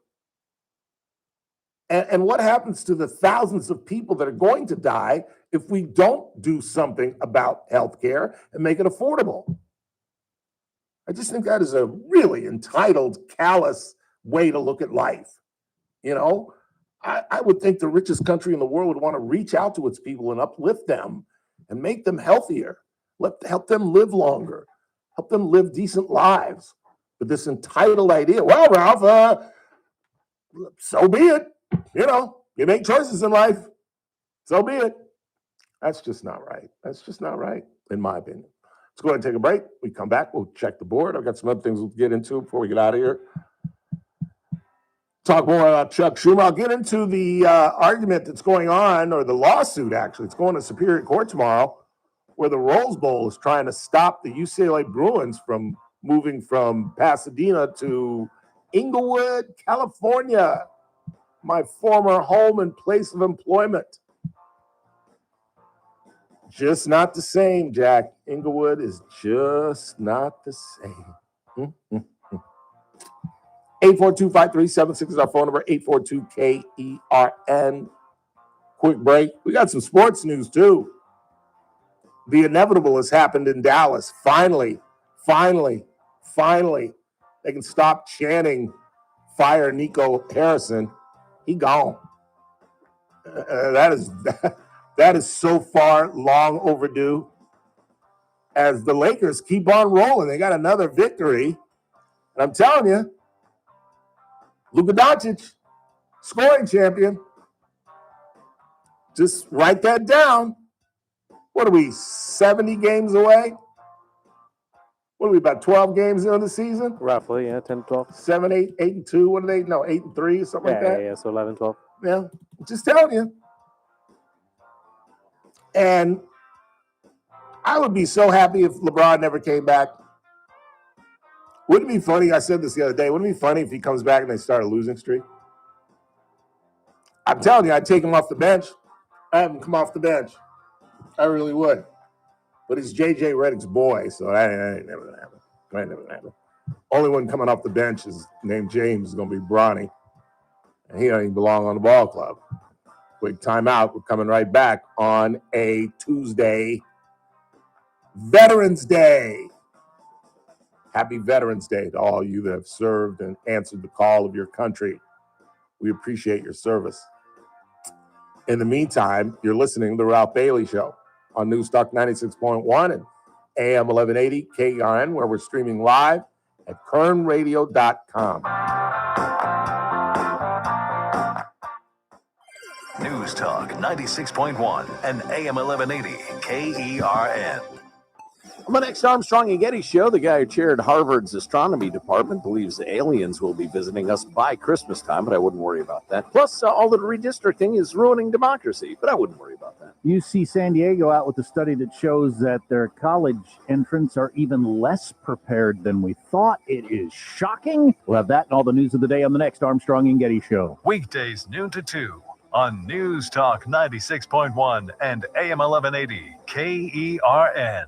Do you owe $10,000 or more in credit card debt or personal loans? With credit card debt at all-time highs, Debt Relief Advocates is urgently notifying consumers of debt relief now being made available, designed to aid consumers with out-of-control credit card debt. Those who qualify and enroll for this relief program may only have to pay back a fraction of what they owe. This is not bankruptcy or a debt consolidation loan. This is a relief program that credit card companies would rather you not know about, as it could end your debt nightmare and save you lots of money. Consumers owing at least $10,000 in credit card debt or personal loans can now take advantage of this debt relief as the cost of living skyrockets. Debt Relief Advocates has established a relief hotline for you to call to learn what debt reduction you may qualify for. So don't wait. For this free information, call 800-422-8552, 800-422-8552. That's 800-422-8552. Not available in all states, must qualify for enrollment. Results may vary.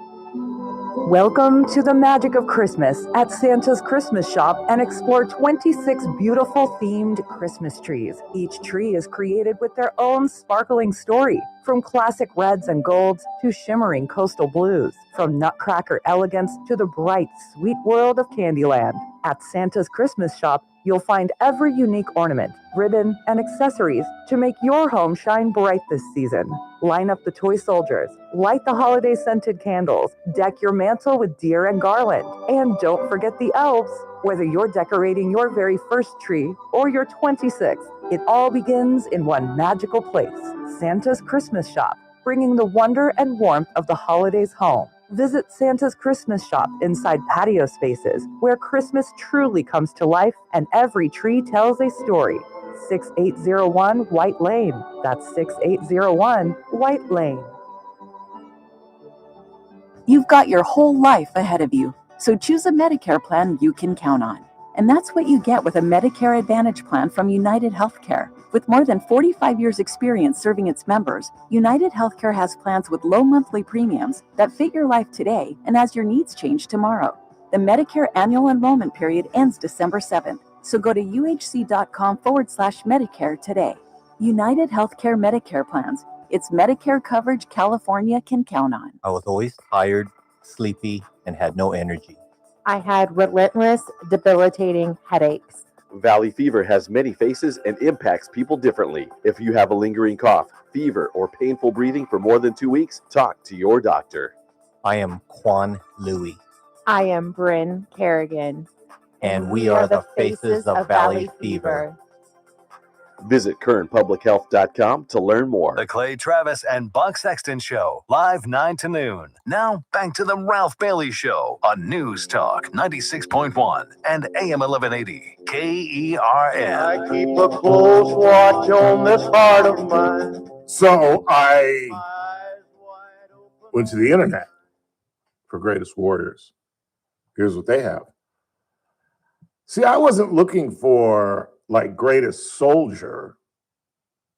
I was looking for greatest leader, greatest warrior, because I would have come up with some of these names if I was just thinking of greatest soldier, greatest fighter, because right at the top is Audie Murphy, who was, after the war, became a very famous Western actor, and in fact, played himself in his own World War II story. God dang it. You know who we should have had on the show today?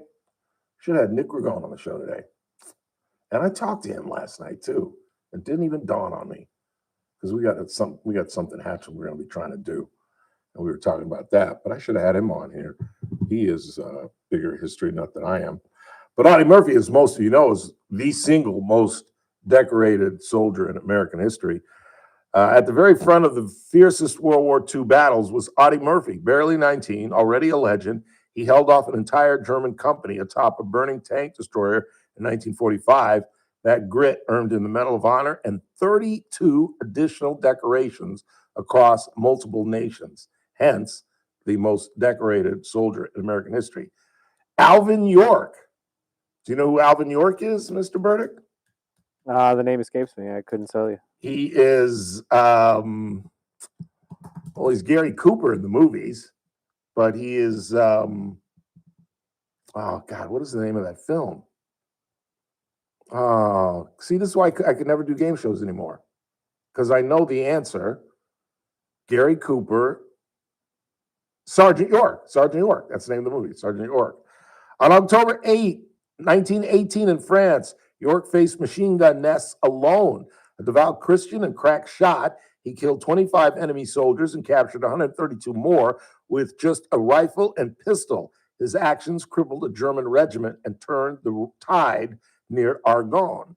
And if you've seen the movie, he's a country bumpkin who grew up shooting rabbits and such, and he gets drafted, and they find out that he's not Gomer Pyle. He's actually a pretty good shot, and he single-handedly captured all these folks. In fact, if you've ever seen the movie with George Clooney, Leathernecks, it's the story of the beginning of NFL football in the 20s, and it focuses on a soldier who is based on the Alvin York character. He allegedly captured 25 Germans, and the real story is he just bungled into it, and they tried to make him a big star when in fact, big hero, when in fact he just kind of bungled into it. It's a really good movie. It really, really is. It's one of my favorite George Clooney pictures. Desmond Doss refused to carry a weapon in World War II, and you'd expect ridicule. Desmond Doss got that, but with it, a Medal of Honor. During Okinawa, he dragged 75 wounded men to safety. His medic's pouch held no bullets, just bad bandages and unwavering conviction. Our first president is all the way fourth. Leadership wasn't optional during the winter at Valley Forge. With boots in the snow and grit in his voice, Washington kept the Continental Army alive against all odds, hence the miracle that I alluded to earlier. In 1775, he took command with no formal military training, only instinct, persistence, and political faith. Another one of my Mount Rushmores on here, Ulysses S. Grant. Rely on results, not reputation, and you'll be Ulysses Grant. He seized Vicksburg in 1863 and split the Confederacy like a log. His brutal siege strategy made Southern surrender inevitable and helped pave the path toward Appomattox 2 years later. I thought I said that. Here's one I forgot. I mentioned Ulysses S. Grant, but and I mentioned this person, but I didn't put him in as one of the greatest warriors of all time, and he truly was, because he damn near won the Civil War. And that, of course, is the man who once owned the property where the president was today, Arlington National Cemetery, Robert E. Lee. His battlefield decisions were both elegant and aggressive. Born in 1807, he led the Confederate Army with sharp tactics and tragic loyalty. He graduated second in his West Point class and later turned down command of the Union Army out of allegiance to Virginia, the Commonwealth of. Final half hour on this Veterans Day. It's the Ralph Bailey Show. Still got lots to do. I would stick around if I you, right here on News Talk 96.1 and AM 1180 KERN. We're streaming live at kernradio.com. News Talk 96.1 and AM 1180 KERN. We're SRN News. I'm Keith Peters in Washington. The southeastern U.S. has plunged into record low temperatures, affecting 18 million people under a freeze warning across Alabama, Florida, and Georgia. The cold spell moved from the northern plains and brought an abrupt transition to wintry temperatures. Some daily records were shattered, including a low of 28 degrees in Jacksonville, Florida. In Florida, temperatures led to a falling iguana advisory as iguanas froze into survival mode and fell from trees. I'll see you in a little bit. The Supreme Court has extended an order blocking full SNAP payments.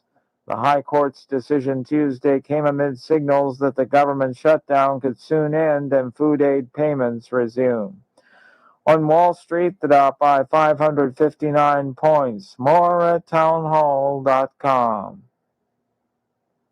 News Talk 96.1 and AM 1180 KERN. From the KERN Newsroom, your live and local news update on News Talk 96.1 and AM 1180 KERN. The mother and grandmother of a little girl who went missing have been arrested. Natalie Sandoval and Mercedes Duran have been charged with felony child abuse. Bakersfield PD says the 7-year-old girl told them in August that she ran away when her grandmother dragged her on the ground. Both of the women have pleaded not guilty. If you have business at any of the Bakersfield City offices, they will be back open tomorrow morning. They closed for Veterans Day.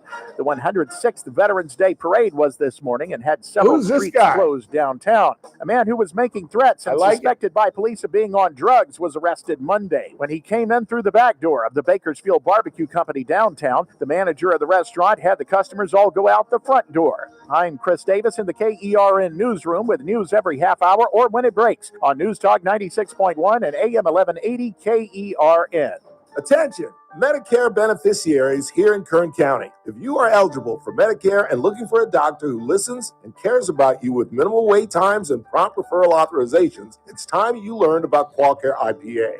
QualCare IPA contracts with most Medicare Advantage health plans and provides you with access to a large network of outstanding doctors and quality hospitals right here in Kern County. Medicare Advantage health plans go beyond original Medicare benefits coverage, and understanding these coverage differences may be confusing. Call us today at 661-554-4544. Let us help you understand your healthcare options for 2025. Call today, 661-554-4544. That's 661-554-4544. Get the information you need and the coverage you deserve. For accommodations of persons with special needs at meetings, call 661-554-4544, TTY 711.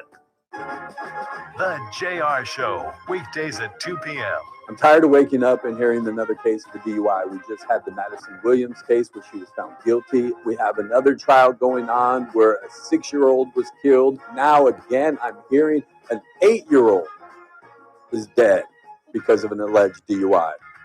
Something needs to be done to fix this. Weekdays at 2 p.m. News Talk 96.1 and AM 1180 KERN.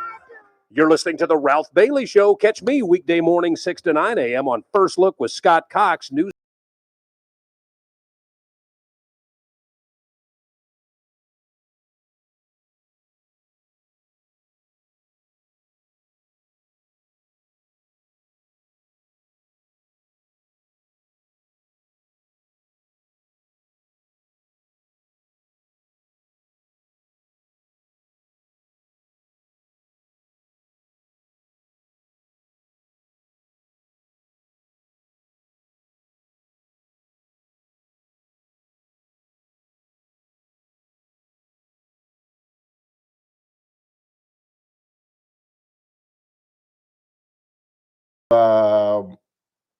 Robert E. Lee 6, Douglas MacArthur 7, Swagger in the World War II's Pacific Theater, and MacArthur's already there. A 5-star, I'm sorry, thought I could get away with that, my glasses. A 5-star general, he vowed, "I shall return," and did in Leyte, 1944 in the Philippines. His later role in rebuilding post-war Japan cemented his legacy far beyond the battlefield. Yeah, but I kind of throw out Douglas MacArthur. Douglas MacArthur almost blew up this planet in Korea when he defied President Truman. And, we took a beating from the Chinese during the Korean War. I've met some of the guys that were on the Kaisan Trail. Am I getting that wrong? God, my memory is so bad. Where these guys were pinned down and trapped. And finally, the Navy came in and saved these guys. It's a harrowing story. There are about 3 local guys that were involved in that. But MacArthur wanted to go on and take on the Chinese, like head on, in 1952, 53, until he was finally fired, literally, by Harry Truman, one of the most difficult decisions Truman ever made, because MacArthur was ridiculously popular. So much so that they gave him a ticker tape parade back in the day when they did those things. And he got to give a very, very, very famous speech in the House of Representatives, where members of Honor Flight have been guests of either Kevin McCarthy and Vince Fong. And I think the classic sentence in that speech at the end was where he said, old soldiers never die, they just fade away. But I don't know, that insubordination always bothered me. And the fact that he left the Philippines and hanged a spy, and you might birth a martyr. Hale 21, an idealistic, slipped behind British lines in 1776, captured and executed. His mission failed, but his final words became a revolutionary symbol of sacrifice and unshaken patriotic defiance. Give me liberty or give me death, I believe was his final words. 842-5376 on this Veterans Day, 842-KERN. What do you got on the board? The Veterans Parade was awesome. Yeah, it Saw was. you on the back of their trailer, Ralph. Thanks for everything you do. Well, thank you. Thank you. It was my honor. It really was. Even Big Dog got a picture of me off of television. And Lily sent me some pictures that I'm going to post of just some of the fellas, some of the veterans, and some of the Guardians that were down there. A lot of the Guardians on Honor Flight walked along the what was I on the float and passed out candy, and it was really a fun event. It really was. I'm really happy that Lily invited me. What else you got? I could change out Patton for Powell. That's a good selection, Ralph. All great men. And you are right. It is a shame we don't learn about all of them more in history class. I agree. I learned more about World War II and the Civil War and the Civil Rights Movement through encyclopedias out of my own curiosity. This is what I used to do as a kid. I would watch a movie that was allegedly about a true story, and then I'd run upstairs and get in the encyclopedia and look it up, like a Julius Caesar movie. And I would go upstairs and read about Julius Caesar. And that's when I began to realize that these motion pictures were not accurate. Very rarely were they accurate. They had a minor resemblance of the man or the person, but just not like, I was just watching, what was I watching over the weekend at somebody's house? I was watching Mel Gibson, not Gladiator. Braveheart. I was watching Braveheart. And that story is completely convoluted. Completely. And obviously, for money reasons, they have to gin it up, but it's a totally different story, the story of Henry Wallace. It's still a fascinating story, and that's what I've never understood. And I guess when you're down in Burbank or Culver City or wherever, you've got to gin it up so you can get a check. If you just repeat history, you're not doing anything creative. So they always have to throw in their little twists and turns and curveballs. But I've never really understood that. Even PT 109, the story of Jack Kennedy, his boat getting split in two by a Japanese destroyer. They totally blow that story. And they don't even, and what's weird is that they play it down. What Kennedy did, what Cliff Robertson does in PT 109, the story of John Kennedy saving his crew and being isolated in the Solomon Islands, doesn't even compare to what John Kennedy actually did, where he literally took guys that were burning and couldn't swim and would put a life preserver on them, and then would take the rope of the life preserver in his teeth. And he was such a great swimmer growing up in Martha's Vineyard and sailing his whole life with his brothers, etc. And he was one by one swimming these guys to different islands, because they would land on one island and found out that it's either, I won't say JAPS, like I'm part of World War II. They would either find that it was Japanese held, or it was cannibals, even worse. And he would one by one swim a guy to the island, get him to safety, swim back to the island, get another guy, let their owner, and that's how you really depicted in PT 109. I don't know. I'm just ranting. Just ignore me. What else you got? It doesn't make sense to have pilots that are privately hired and air traffic controllers that are not. Government almost always does a bad job at running everything. Yeah. Is anybody buying this $10,000 bonus that he's going to give to air traffic controllers that stayed on, and the 2,000 bones that we're all supposed to be getting? I don't get that. I don't believe the 2,000 bones are coming. Because 2 G's right now, boy, would be nice, but let's be howdy. honest. We were just talking about how much the COVID stuff hurt us literally the other day. Do we need that again? And when they asked him, did I just really take something out of my mouth? Yes, he did. We got to get rid of this camera. Too late now. I literally just took something out of my mouth. It was a piece of a grape. I'm sorry. I beg your pardon. What was I talking about before I started cleaning my teeth on the air? $2,000 potentially coming to America. Yeah. Oh, yeah. That when they asked him about it, they asked him. I think he was on with the blonde Laura Petrie, Dick Van Dyke's wife on the Dick Van Dyke Show. Laura Ingalls, Michael Landon's wife on Little House on the Prairie. I can only come up with fictional Lauras. I was just saying, I don't even think I know any Lauries. Laura. Outside of the one we're obviously talking about. Yeah. Who am I talking about? Laura Ingraham? Laura Ingraham. He was on with Laura Ingraham, and she flat out asked him, where you going to get all this money? And he was like, Scooby-Doo. Oh. And I was like, we ain't getting that money. No, we ain't getting it. We ain't getting that money. No way. We ain't getting that money. Because $2,000 right now, right around the holidays, man, can you imagine being able to buy Christmas gifts and not go into the checking account? That would be so cool. I'd give a G to Daniel Petrie at Messmaker and Petrie Wealth Advisors and take $1,000 and get a really nice gift for my nephew who's had a really good year, and get a little something for Harriet, and not have to go into my checking account. That'd be nice.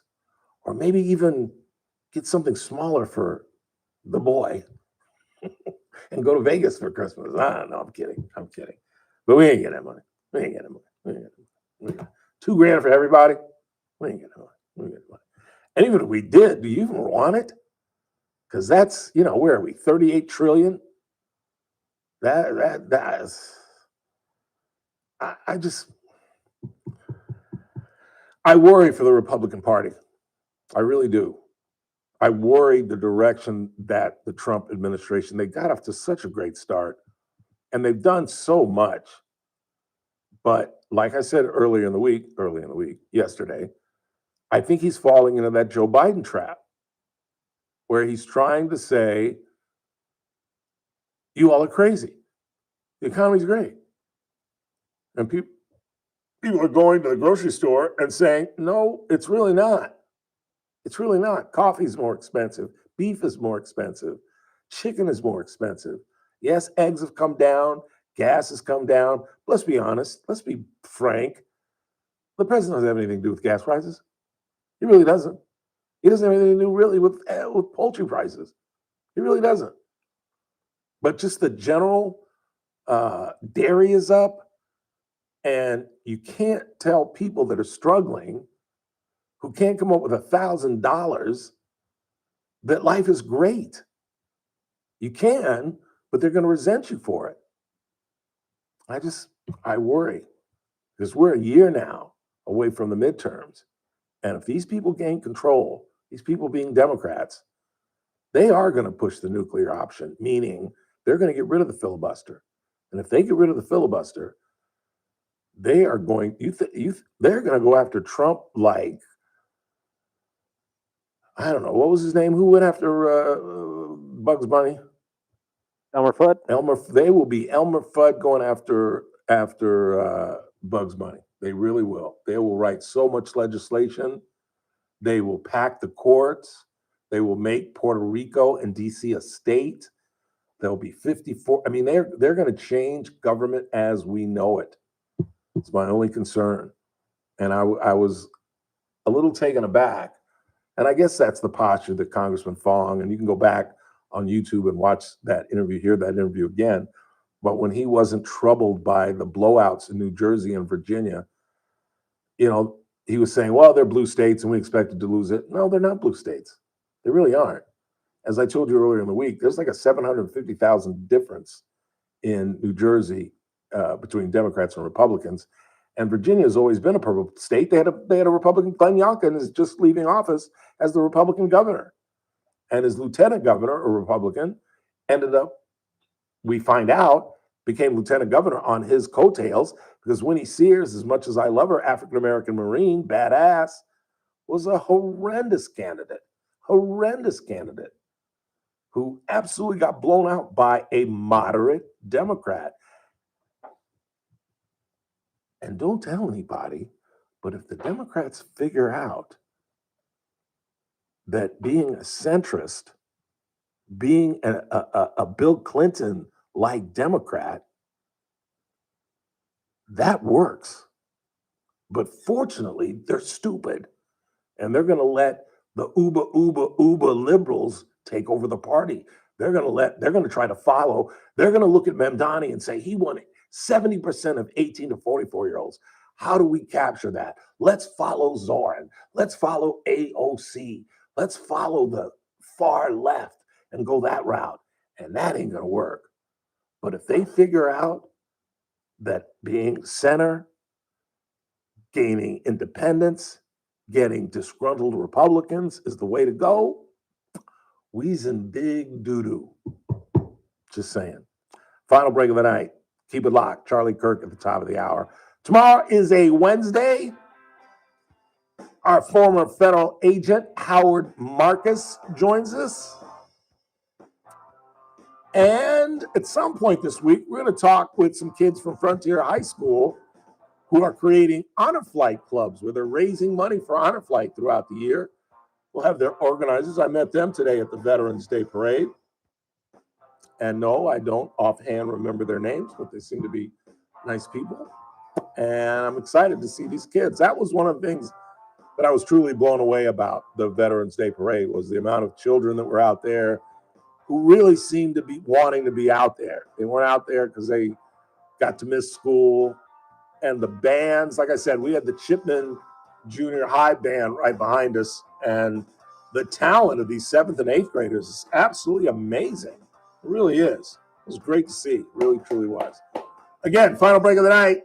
It's the Ralph Bailey Show. News Talk 96.1 AM 1180 KERN. And we're streaming live at kernradio.com.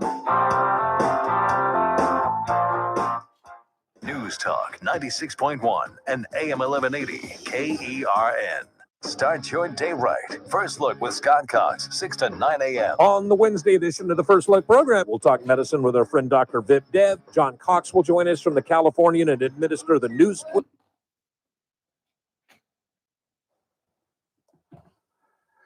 Sushi tonight. A little salmon, a little yellowtail, and nothing on TV, huh?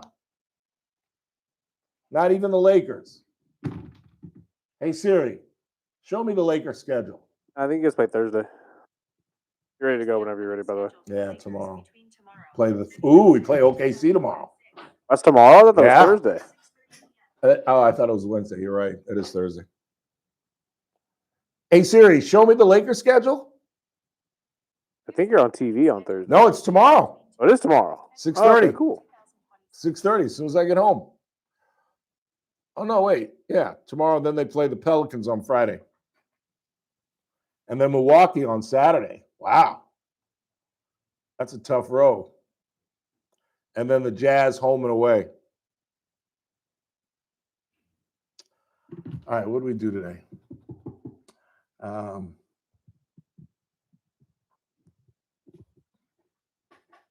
3, 2. Again, I want to thank Lily Marsh for inviting me to be a part of the Honor Flight float.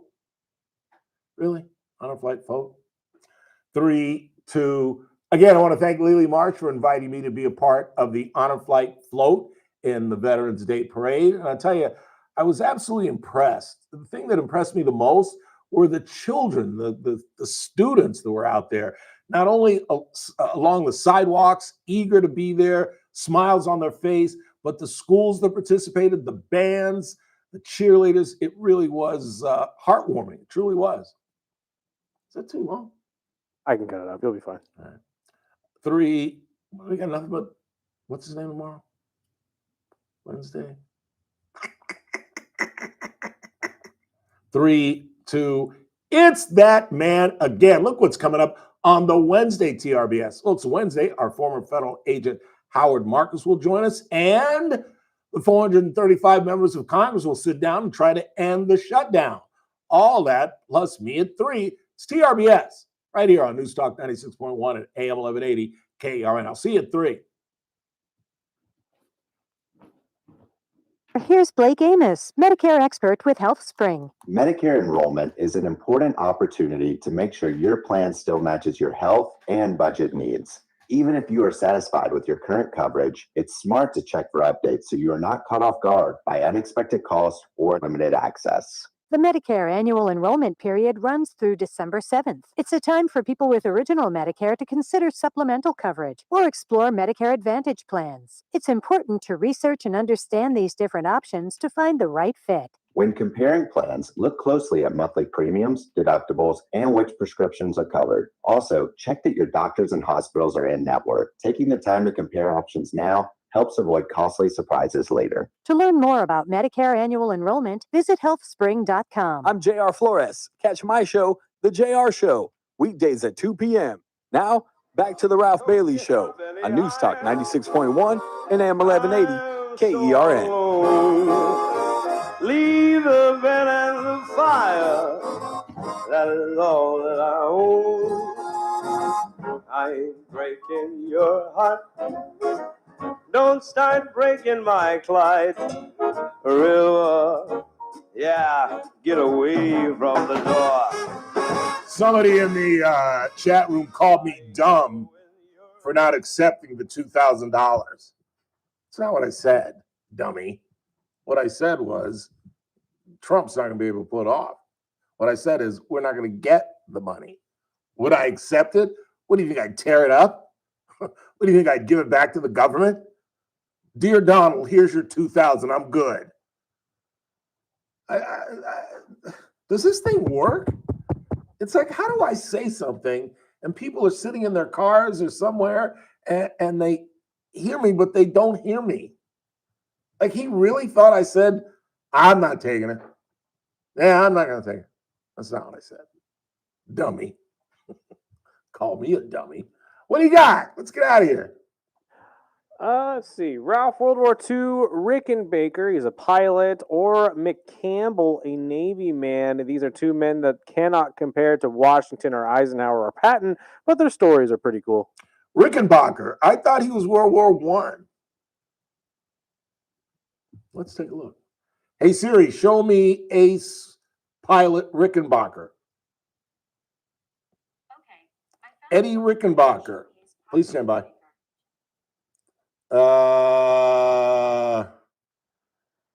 Was an American fighter pilot in World War I and a Medal of Honor recipient. Thank you. Mic drop. Is that who he was talking about? Rickenbacker? Rickenbach? That is what I see here, yeah. Yeah, no, it's World War I. Don't mess with me with history. Really? I'm not that smart. But history, English, politics. You can even beat me at sports these days. I don't even know the sports teams anymore. I really don't. I really, really don't. But English, history, and politics don't really change. You know what I'm saying? Don't mess with me. Don't mess with me. What else you got? Got one more here. It says, it's speculated the $2,000 might be in the form of a tax credit in your federal taxes. I'll take that still. I'll take that too. I just gave up $1,500 last year. I will gladly take that. And that, you know, again, I'm in a new tax bracket over the last 2 years, and it wasn't so bad the first year, but then I got bumped up at my second gig and got into a whole new tax bracket and had to pay up $1,500 to federal. And I think I paid, what did I pay? I know I talked about this. I think I paid $500 to state. So I paid $2,000 in taxes last year. And I was just like, I was the dummy. Scott used to make fun of me because I'm the guy that has them take a lot out of my check. So I would get like $1,500 back at the end of the year from federal and maybe $400 or $500 from state. But now that I'm in a new tax bracket, it's flipped the script. And I just had to pay last April, the day that I went to see Jackie Robinson and his family. Had to drop $1,500 that day. Supposed to be a great day. And I remember I had to manipulate, and I was in the back of the car, I think I was making that payment on the way back from Dodger Stadium before midnight. So I wouldn't get, or did I do it in the morning? I can't even remember. One more. And that's all we got. That's all we got. That's all I got. That's all I got, y'all. Again, I want to thank Lily Marsh for the honor of being a part of the Honor Flight float today. And thanks Sergeant First Class Larry Walker for joining us.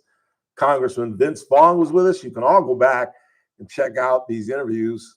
That's why we no longer post because of YouTube. You can just go back on YouTube, look up my name, and find the interviews and just kind of scroll through it like you would any other podcast or something and find, you can look and see. You'll see Larry Walker. You'll see Teresa Goldner.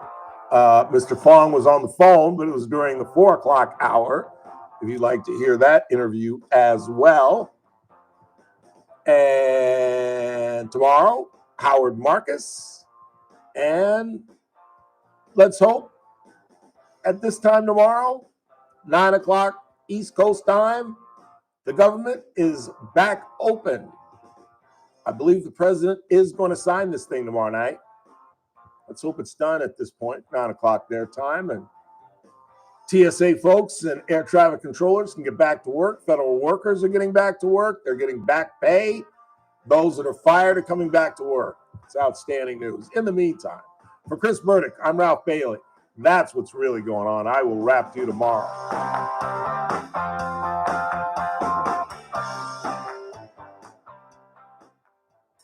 This is AM 1180 KERN Green Acres. This is 96.1 FM Bakersfield. Online at KERNradio.com.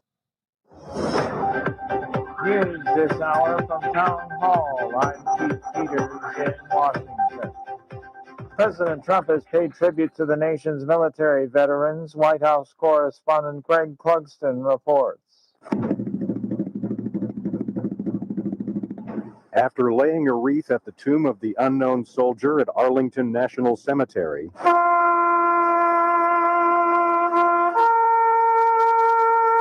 the president honored all who have worn the nation's uniform. We love you, we salute you, and we will never forget what you have done to keep America safe, sovereign, and free. He said all veterans have earned the gratitude and respect of the entire country. Greg Clugston, Washington. The eastern two-thirds of the United States is experiencing some of the coldest weather of the autumn season. Arctic air is affecting millions with record low temperatures expected in the southeast, including Florida. National Weather Service meteorologist Scott Kleebauer. Record low temperatures for the daily. And a lot of them are situated across the southeast, especially Florida, the central Gulf Coast. Local governments across the south have opened heated shelters. Hazardous road conditions are affecting travel in Tennessee, Michigan, Indiana, and Wisconsin. After refusing to convene the U.S. House during the government shutdown, Speaker Mike Johnson is recalling lawmakers back into session. They're set to consider the bill to reopen the federal government tomorrow. As hundreds of lawmakers return, they're bringing up pent-up legislative demands after nearly 2 months away, including a bill to release the Jeffrey Epstein files. On Wall Street, a mixed day as the Dow was up by 559 points. The Nasdaq dropped 58. The S&P 500 advancing by 14 points. More on these stories at townhall.com. The following is not an actor, but a real-life story from Trinity Debt Management. My debt problem started probably about 2016. I needed my life to change financially. I called Trinity and I ended up joining based on high credit card bills and high interest rate. And my counselor at Trinity has been great, and Trinity has been helping me to get on the right path of paying off these credit card bills, bringing down the interest rate. They have consolidated my bills into one low monthly payment. And now I am finally getting out of credit card debt. So I just want to say thank you, Trinity, for showing me a better and greater path. If you're in debt and you need help, call Trinity at 1-800-990-6976. My name is Sharon, and soon I will be debt-free for keeps. 1-800-990-6976. From the KERN Newsroom, your live and local news update on News Talk 96.1 and AM 1180 KERN. The people lined the streets, and the streets were full. I'm Chris Davis. That was for the Veterans Day Parade downtown this morning. Jackie is founder of In God We Trust America, displaying our national motto, In God We Trust, in the Bakersfield City Hall chamber. Some of the sounds from the parade as the Grand Marshal and family made their way through downtown in a convertible caddy. This patriotic campaign is spreading across America, folks. Though there were plenty of nice cars and fancy floats, the theme was showing the people of Kern County who have served how much they are appreciated. Someone else who was appreciated was the manager of the Bakersfield Barbecue Company, who got between a ranting and raving man and the customers Monday, urging the patrons outside the front door when the man forcibly made his way in the back, say police. That man, who police say had been trying to break into cars before coming inside, was charged with attempted carjacking and making threats and is suspected of having been on drugs.